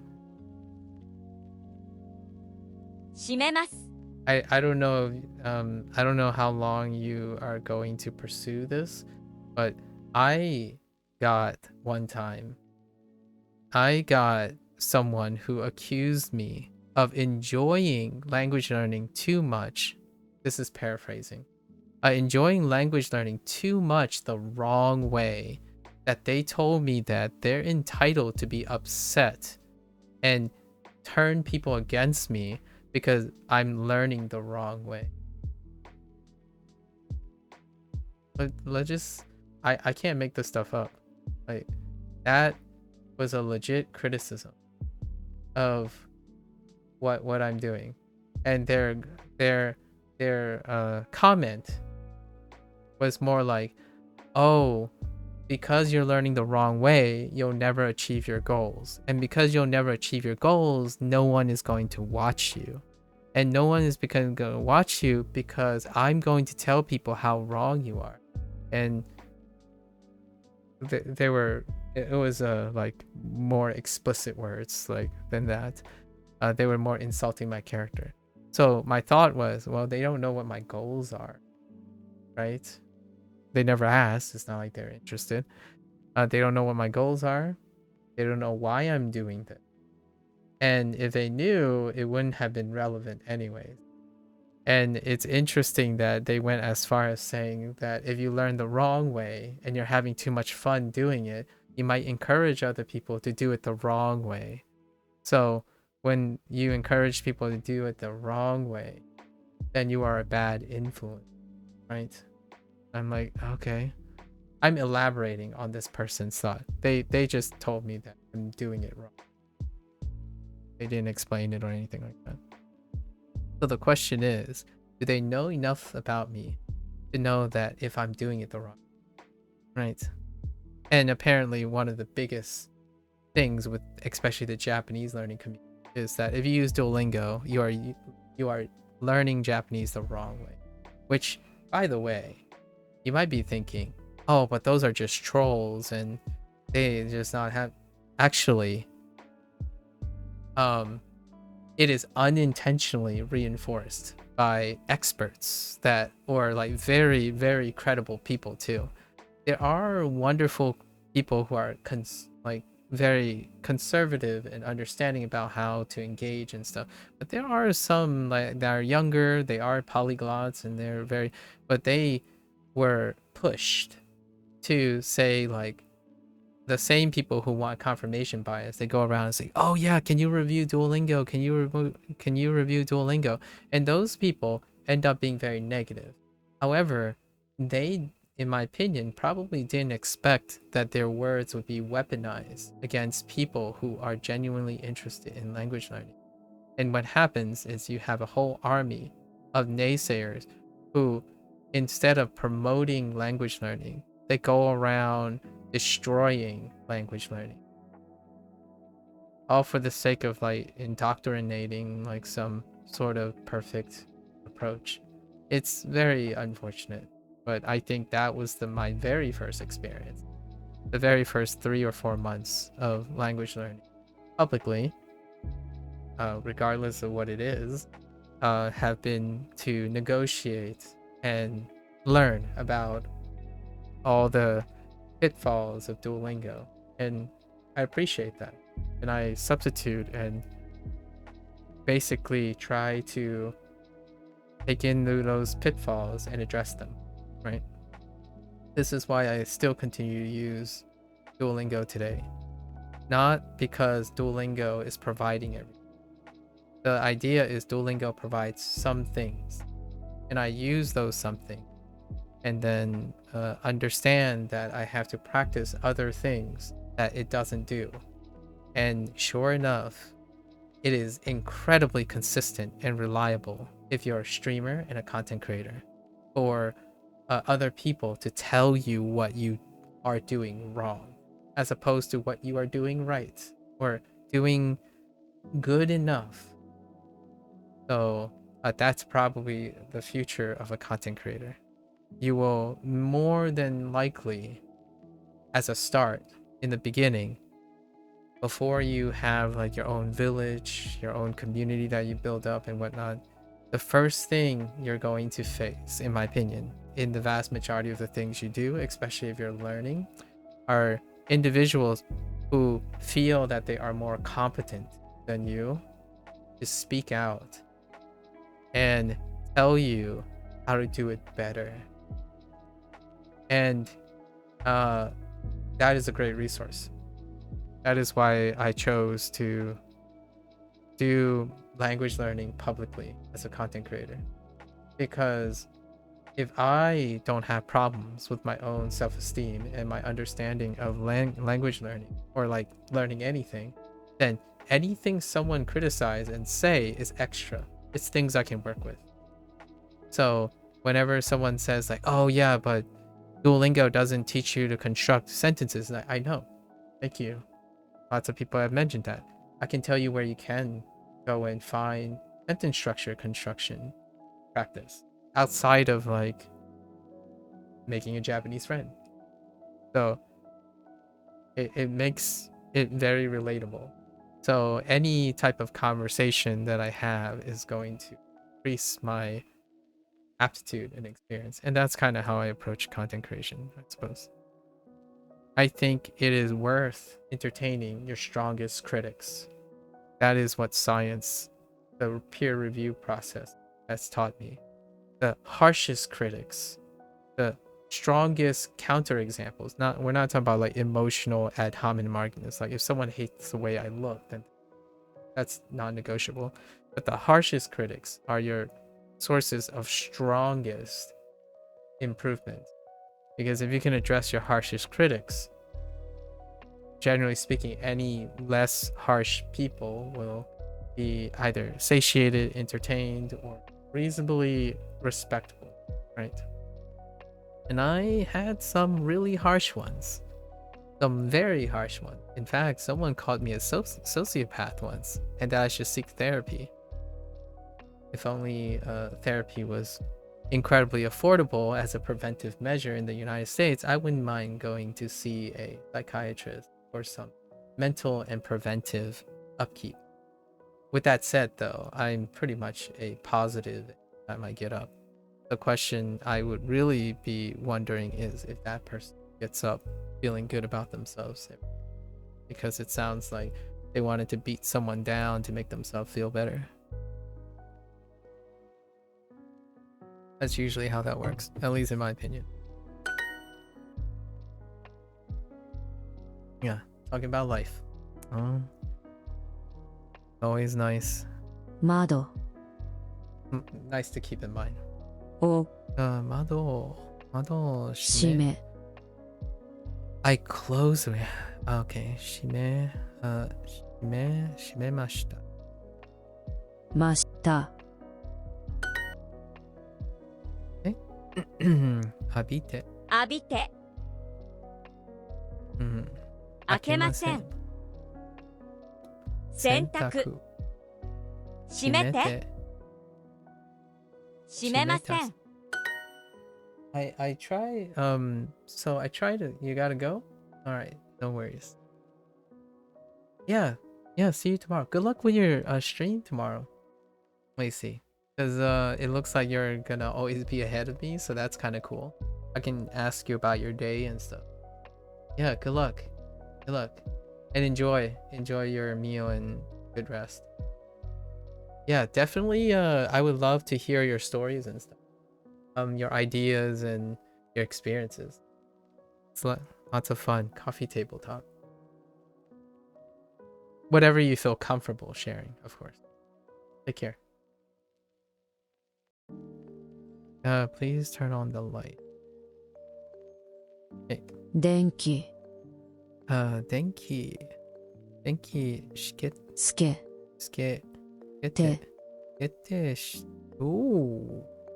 Yes. Skete kudasai. くださいお Denki o shikete kudasai. 電気をつけていいですか？電気をつけていいですか？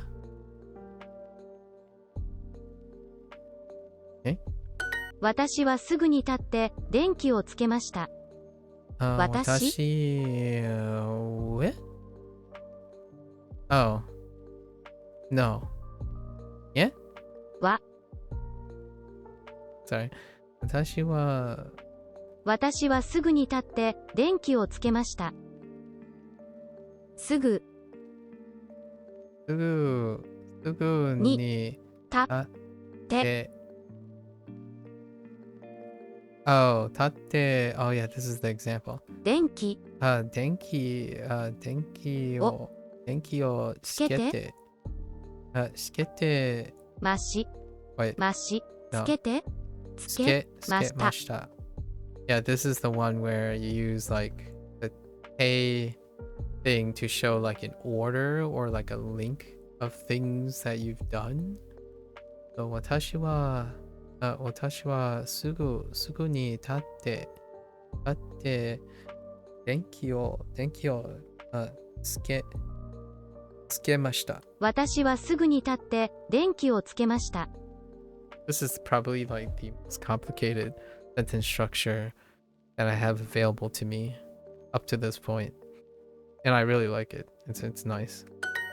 I stood up immediately and turned on the light. 窓を閉めます。窓を閉めます。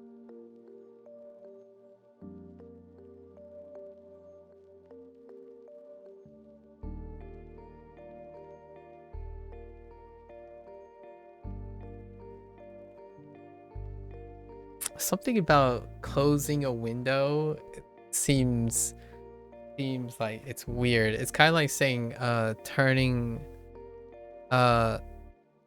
on the lights. Wait, what is it? Yeah, like turning on the lights. Anyways. 窓を開けてそれから閉めました。窓を開けて窓を開けて何？窓を開けてそれから閉めました。それから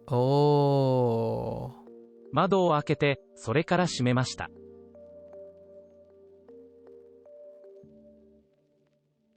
Oh, so you can also use Okay. 閉め Wait, how's that different from Okay. ました。窓を開けてそれから閉めました。And then it's after So like you can do two things to one thing, right? I have to remember that as well. I didn't think about it this way as well. So what it's saying is you're opening and closing the window, right? The window, like they're both. This is an entire phrase operating on. I'm starting to think of it like a circuit. Yeah, 窓を開けて窓を開けてそれから閉めました。窓を開けてそれから閉めました。Yeah.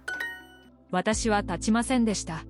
私は立ち Yeah, how to conjugate 私は立ちませんでした。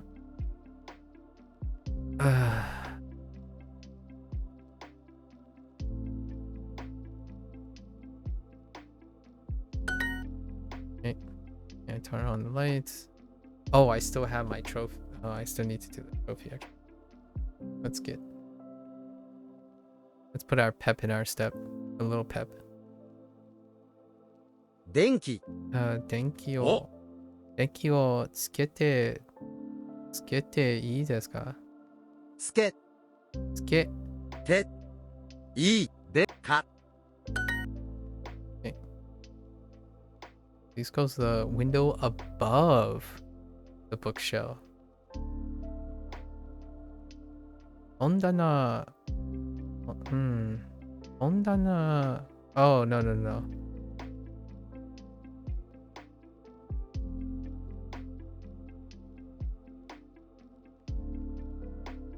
窓 窓 Wait. Whoa.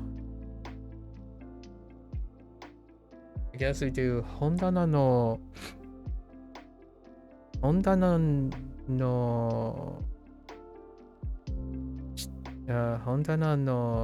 上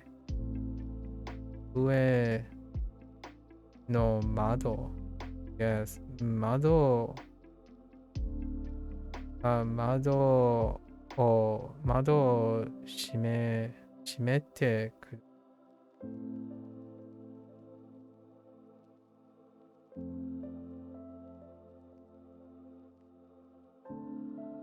本棚の上の窓は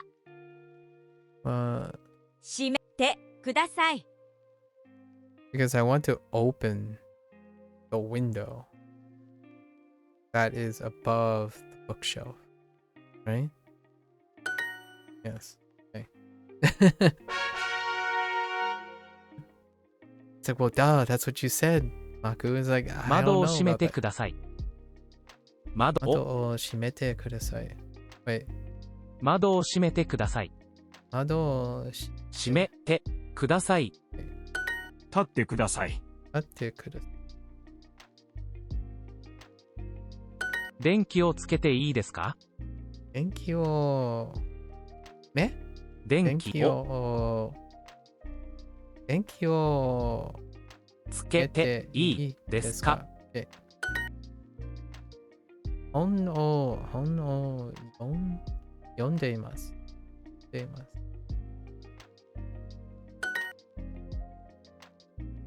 妹週末半分高い平日名前を書いてくる。週末外 I was gonna say 布団平日友達布団 I saw 布団 and said 布団。野菜を食べてください。I think it would be kind of mean and rude, but also very duo if they decide to put like 食べて and 食べて 食べて and 食べて as answers. So then you have to decide if it's de or te, which te, I mean, I like deliberately distinguish between de and te, but I earnestly have trouble hearing the difference. If I don't know what the word is, and I'm trying to discover the word, I have trouble hearing the difference between de and de.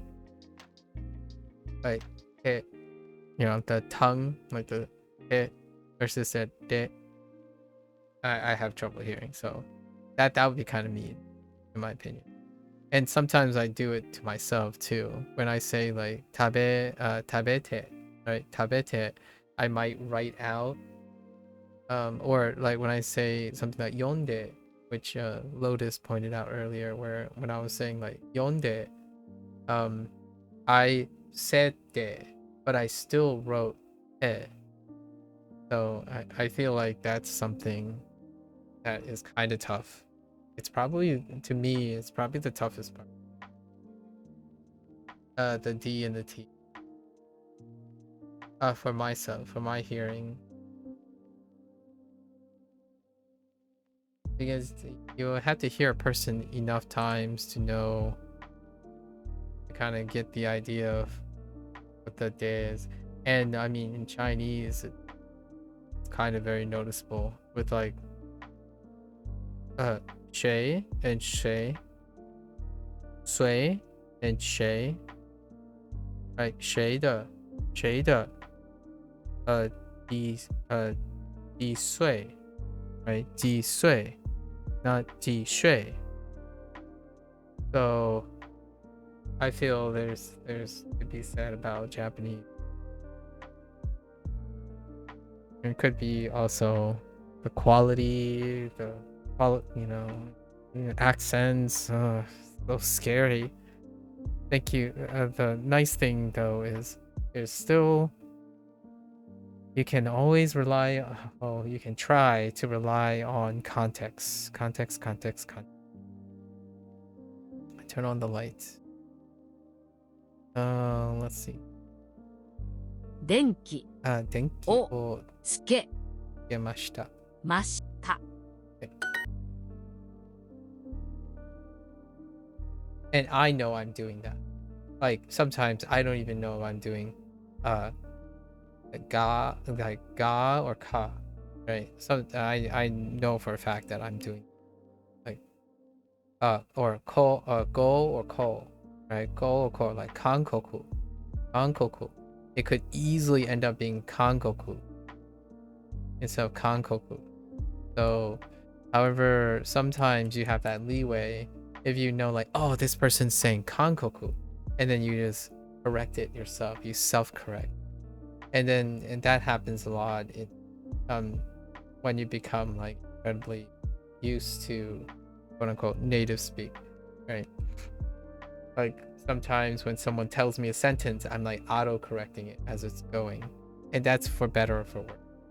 Like it's very accommodating, but at the same time, maybe not the greatest for the other person who's like trying to learn. But for me, it's all part of the process. I know for a fact that I'm doing that. I even catch myself doing that sometimes. Like especially like chugaku. Chugaku. So am I saying kaku or gaku? 平日 平日. Like, am I saying heijitsu or heijitsu? Like jitsu or gitsu? Or actually jitsu is fine. It's always jitsu. That's a bad example. I'm trying to like think of, oh, and like su, right? Su and su? Su and su. It's whatever. 平日 Heijitsu. 鏡 I'm not saying it's not important. I hope I don't give that impression. It is important when you come to the nuance, and it's not for me right now. 左 That also goes with pitch accent. I'm aware of the pitch accent, right? And I'll do my best to keep on training and paying attention to pitch accent. And then I'm aware synthetic voices are not native sounding and that stuff. 左 The thing is, I'm not going to become complacent, as opposed to what people are worried about, in my opinion, is that you become complacent and you are no longer willing to listen to new things. That's rarely the case for me. Even going over a tutorial is exciting because I discovered new things in the tutorial with more knowledge. So perspectives change on tutorial. I don't want to make myself sound too exceptional. I think there are plenty of people out there there are enough people I'm going to say there are enough people out there that still think for themselves and still are genuinely, consistently curious about things. Not the same as people who think like, I've learned this once, I don't need to learn it again. Or I learned this once, it can't possibly be interesting to me again. Right? I watched this movie, it can't possibly be more like any more interesting or less interesting the second time around, third time around. Not that type of person. So maybe if you can resonate with me in that case. Japanese I will consistently be enthusiastic about Japanese. In fact, relearning pitch accents with a native speaker when I have the opportunity after building out a foundation of non-native Duolingo synthetic pitch accent, it's more ways for me to spend time with Japanese. That's all I see. I know lots of people are so concerned about reaching their goals, like they can't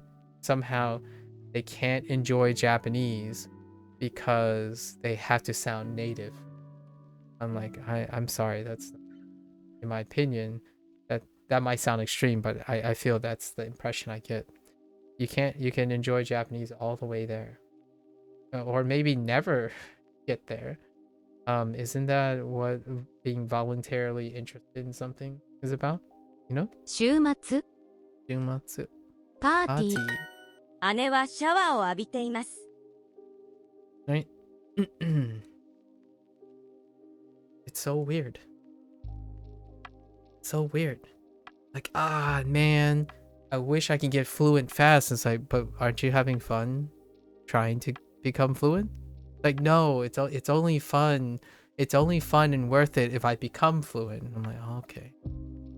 Well, I really hope there are many, many things in your life that keeps you happy while you're constantly being reminded of being upset that you're not fluent in Japanese. I don't know how to help you with that. Usually my first inclination is to distract the person, right? If they refuse to listen and it's my job to make them feel happier, probably one of my early strategies would try to distract them with something more passionate, as opposed to they get up and it's like, I'm never going to become fluent in Japanese. Like, oh, why do I even bother learning this? Fluency is so far away. That is a really tough thing to resolve. Meanwhile, on my end of the spectrum, I suppose, I don't know where that is. Number line? It doesn't matter if I become fluent. I'm having fun. Sometimes I even joke with that other person calling me that I'll become Duolingo fluent. I'm like, sure. Alright, I'll become Duolingo Japanese fluent. And then one day, maybe I'll become like partially Japanese, native Japanese fluent. Who knows? What have you? I'm having fun every step of the way. The question is, are you? Okay, let's see. 姉はシャワーを浴びています。姉はシャワーを浴びています。浴びています。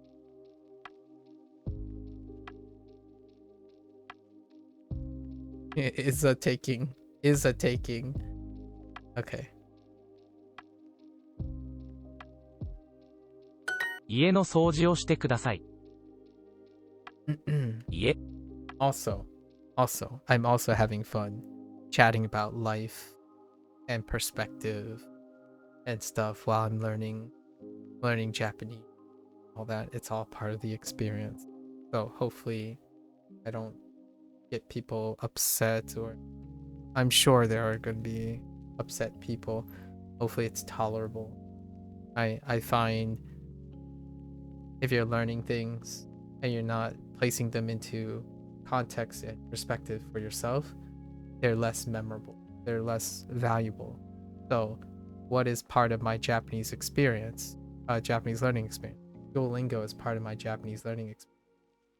The reason why I'm pretty confident that I will not feel as bad as those people who said or claim that I will feel bad when I complete the Japanese course and found out that I can't even listen to anime without subtitles. It's unlikely to happen, because I, in my opinion, contextualize the meaning of Duolingo. It's not a tool to be discarded and things you grow out of. I don't necessarily fall out of love with it. I get more interested in other things. That's a difference. People, in my opinion, especially negative individuals, fall out of love and hate things before moving on to new things. Like, as though things stop serving their purpose. I go from something I like at the moment to something I like even more later, and more later, and more later. Rarely do I say, oh, I grew out of this. I heckin' didn't grow out of many things, like the semantics of many things. And somebody might argue, so you mean you're still interested in like baby stuff and like little kid stuff? It's like, absolutely. Absolutely. How else am I going to connect with a child of my own if I ever want to raise a child of my own? Right? I got to be ready for that. Sometimes I might even interact with other people's children. Like pretty much every low key. I'm at that age where most people in my life either decide not to have children. So how would I interact with them? Right? There's valuable tools there. It's not to say that you have to be interested in everything. You don't have time for that. The thing is, you don't have to hate something before you like something else. It's weird, in my opinion. I'm going to use the word weird. It's a little weird that I live in a time where the average stranger would suggest that they only seek to do new things and seek to improve themselves when they have to do.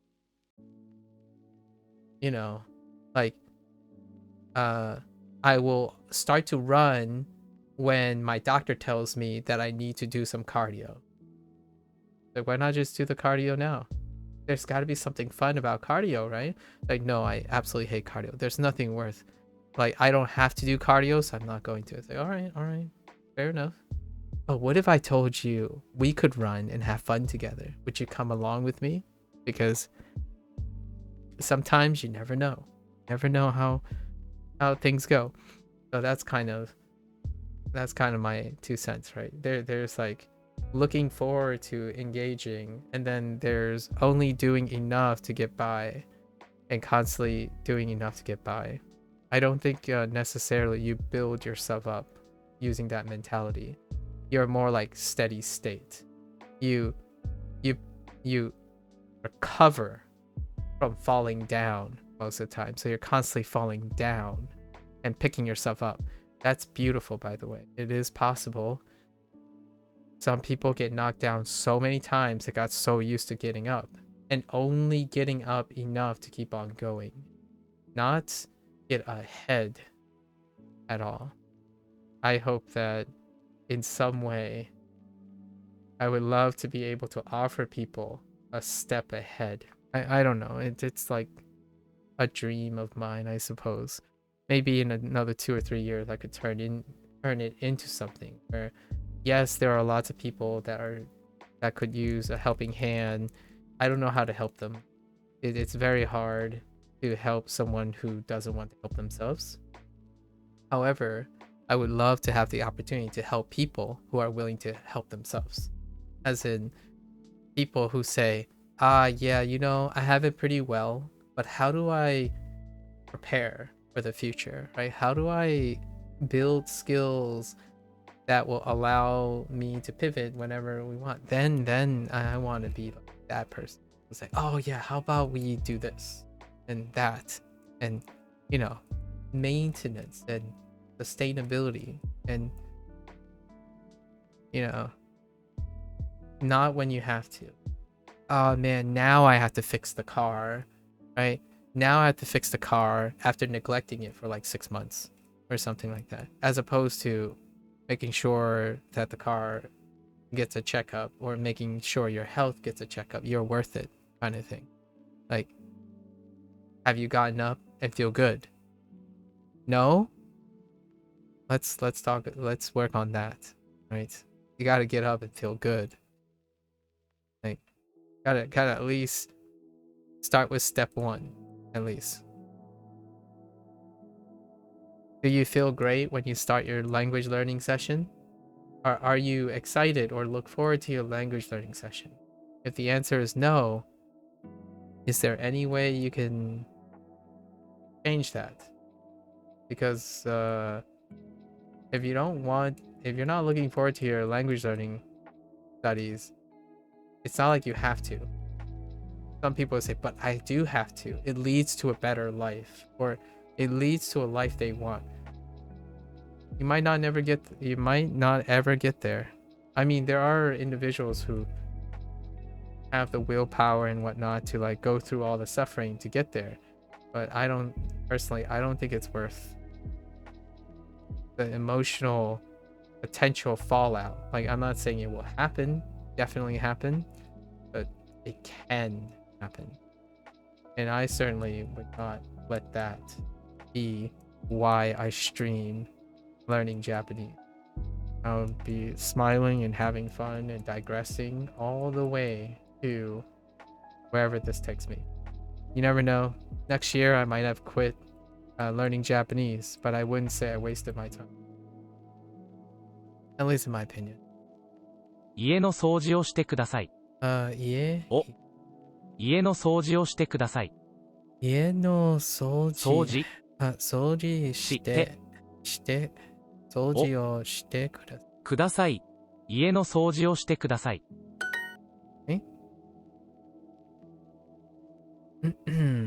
Let's see.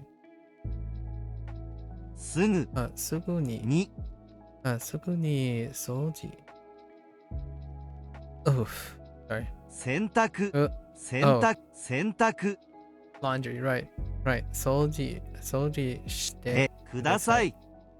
窓を開けてそれから閉めました。窓を開けて Oh yeah, that's fine. Yeah, we already made this.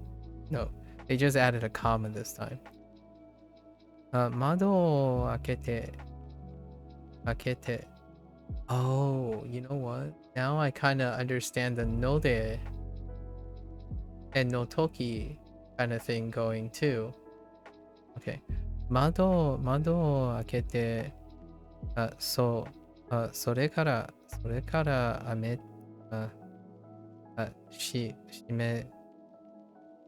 閉めました。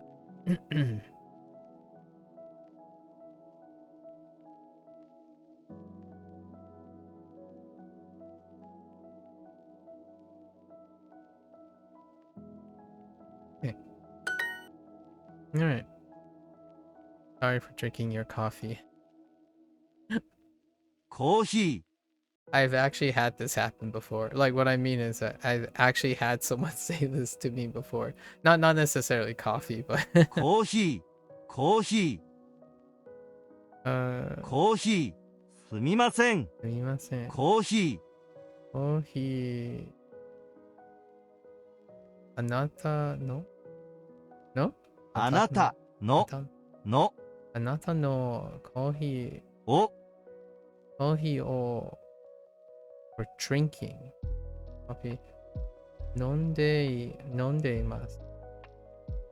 飲んで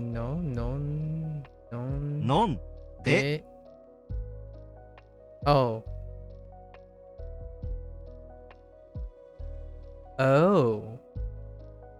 wait.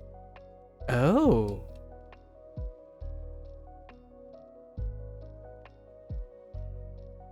Interesting. How does that work for translation? すみません。あなたのコーヒーを飲んで。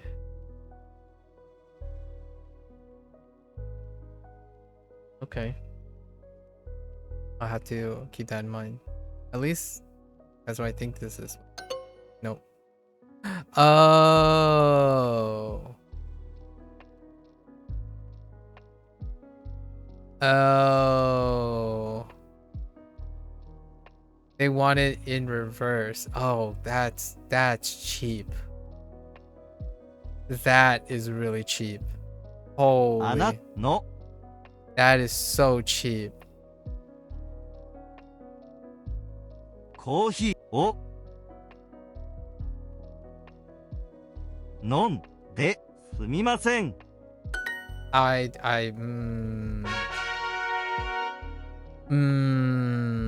don't know about that. That was a bit saucy. Well, because we digressed, we're gonna pick up these as we go, as we liberate more time in the future. I don't think we need to bootstrap. We're kind of slightly falling behind, but these are pretty short. All right, so that's a wrap for today. It was a good review session, right? Day 3s are our reviews. Yeah. I don't think I need to do take home message. Okay, all right. Well, all right. Really quick hot take. The 2 cents from today. Let's not talk about the whole business model and all that stuff. My thought is I want to end on that sentiment that I talked about.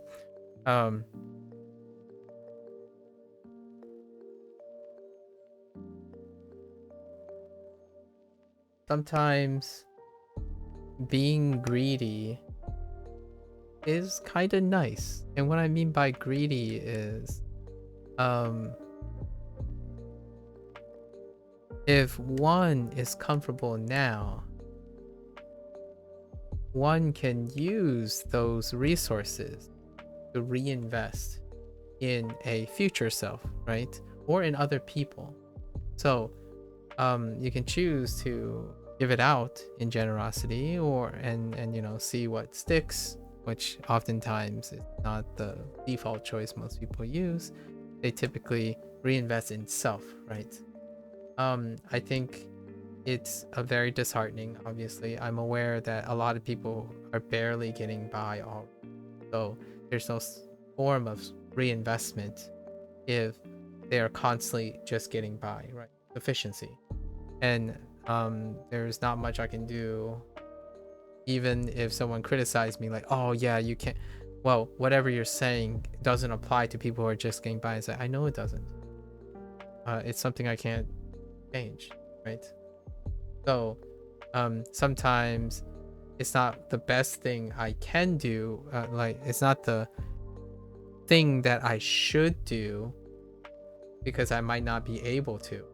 It's more like the best thing I know I can do. Which, so the take home message for me is that if you're comfortable, right, choosing to do things with maybe a borrowed time with the time you have, reinvesting in self is a great way. How you do that is pretty much your ball game. Creative is wonderful, at least in my opinion. The moment it becomes like grindy and maybe like consuming energy that you otherwise wouldn't want to expend, that's usually what I'm talking about. Rarely is that the case for me. I hope when people learn, like participate in Japanese learning and whatnot, I hope that's not the case for them too. It sounds awfully like that, and that might also have something to do with following unconditionally specific advice of people without the consideration that those people are not responsible for your mental health or feelings, your success even. And you might be thinking like, well, yeah, but there's some where you buy their kit and they're like program, there's a guarantee, a money back guarantee. So all right, well, that's a few exceptions, right? However, one thing I'm going to tell you now, you don't get that time back. You really don't. Like, and that's what hurts a lot. You don't get that time back.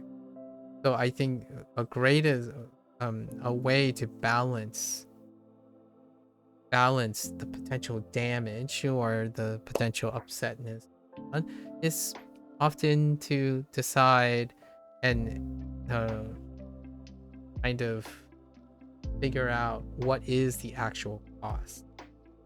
For me, time well spent, regardless if the person forgets me tomorrow or whatnot, it's always time well spent.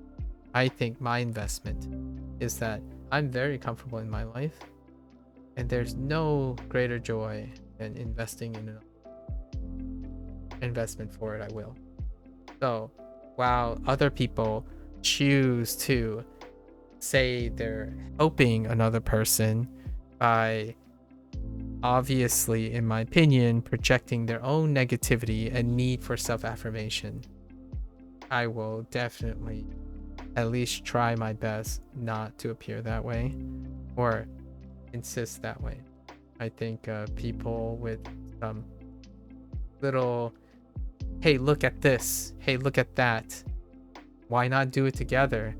I think that breeds a lot of generosity, as opposed to, hey, do this, not that. I'm sorry, you're doing something you shouldn't be doing. You should be doing.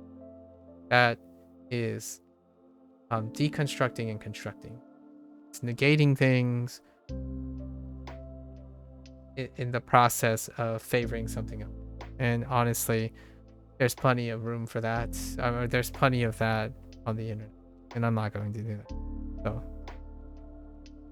perhaps it's something you and your friends can bounce off each other. If my friend says this is a great idea and there's no way, like there's no indicator that they would be great at it, I'm still gonna say why not. In fact, I have time, why don't I join you? That's what friends are for. Or friendly strangers are for. Like, hey, some people told me this doesn't work. You mind if we try to make it work together? That's a different story than, oh, I believe other people, I don't believe you. So I'm here to tell you specifically as a general friend that I don't believe you. Like, all right, well, we're not friends. Sorry. And that advice you're giving has my well-being not in mind. Try not to sound like you're being kind by, it's one of those things like, how do you say you're only talking about yourself and you're only out for yourself without saying you're out for yourself? Giving advice to someone without the consideration of what that advice, who and what, or like what the, like who the person is, right? That's probably the silver lining in terms of like advice giving. I generally live by this mantra. Occasionally when I see like really big red flags and intervention, perhaps then I will. It's not always, right? Not always. It's not everyone. It's not all. It's not never. It's usually something like most, occasionally, that kind of thing. Have fun. Hopefully you guys enjoy that, whatever ramblings there are, and you guys are enjoying Japanese learning. It's a wrap for today for Japanese learning. So for all the Japanese learners out there, ganbatte kudasai. And if you're gonna watch this later, arigatou gozaimasu. Until next time, mata ne. Ja ne. I'm gonna get up, stretch, walk around, and then switch gears to Chinese. Thank you.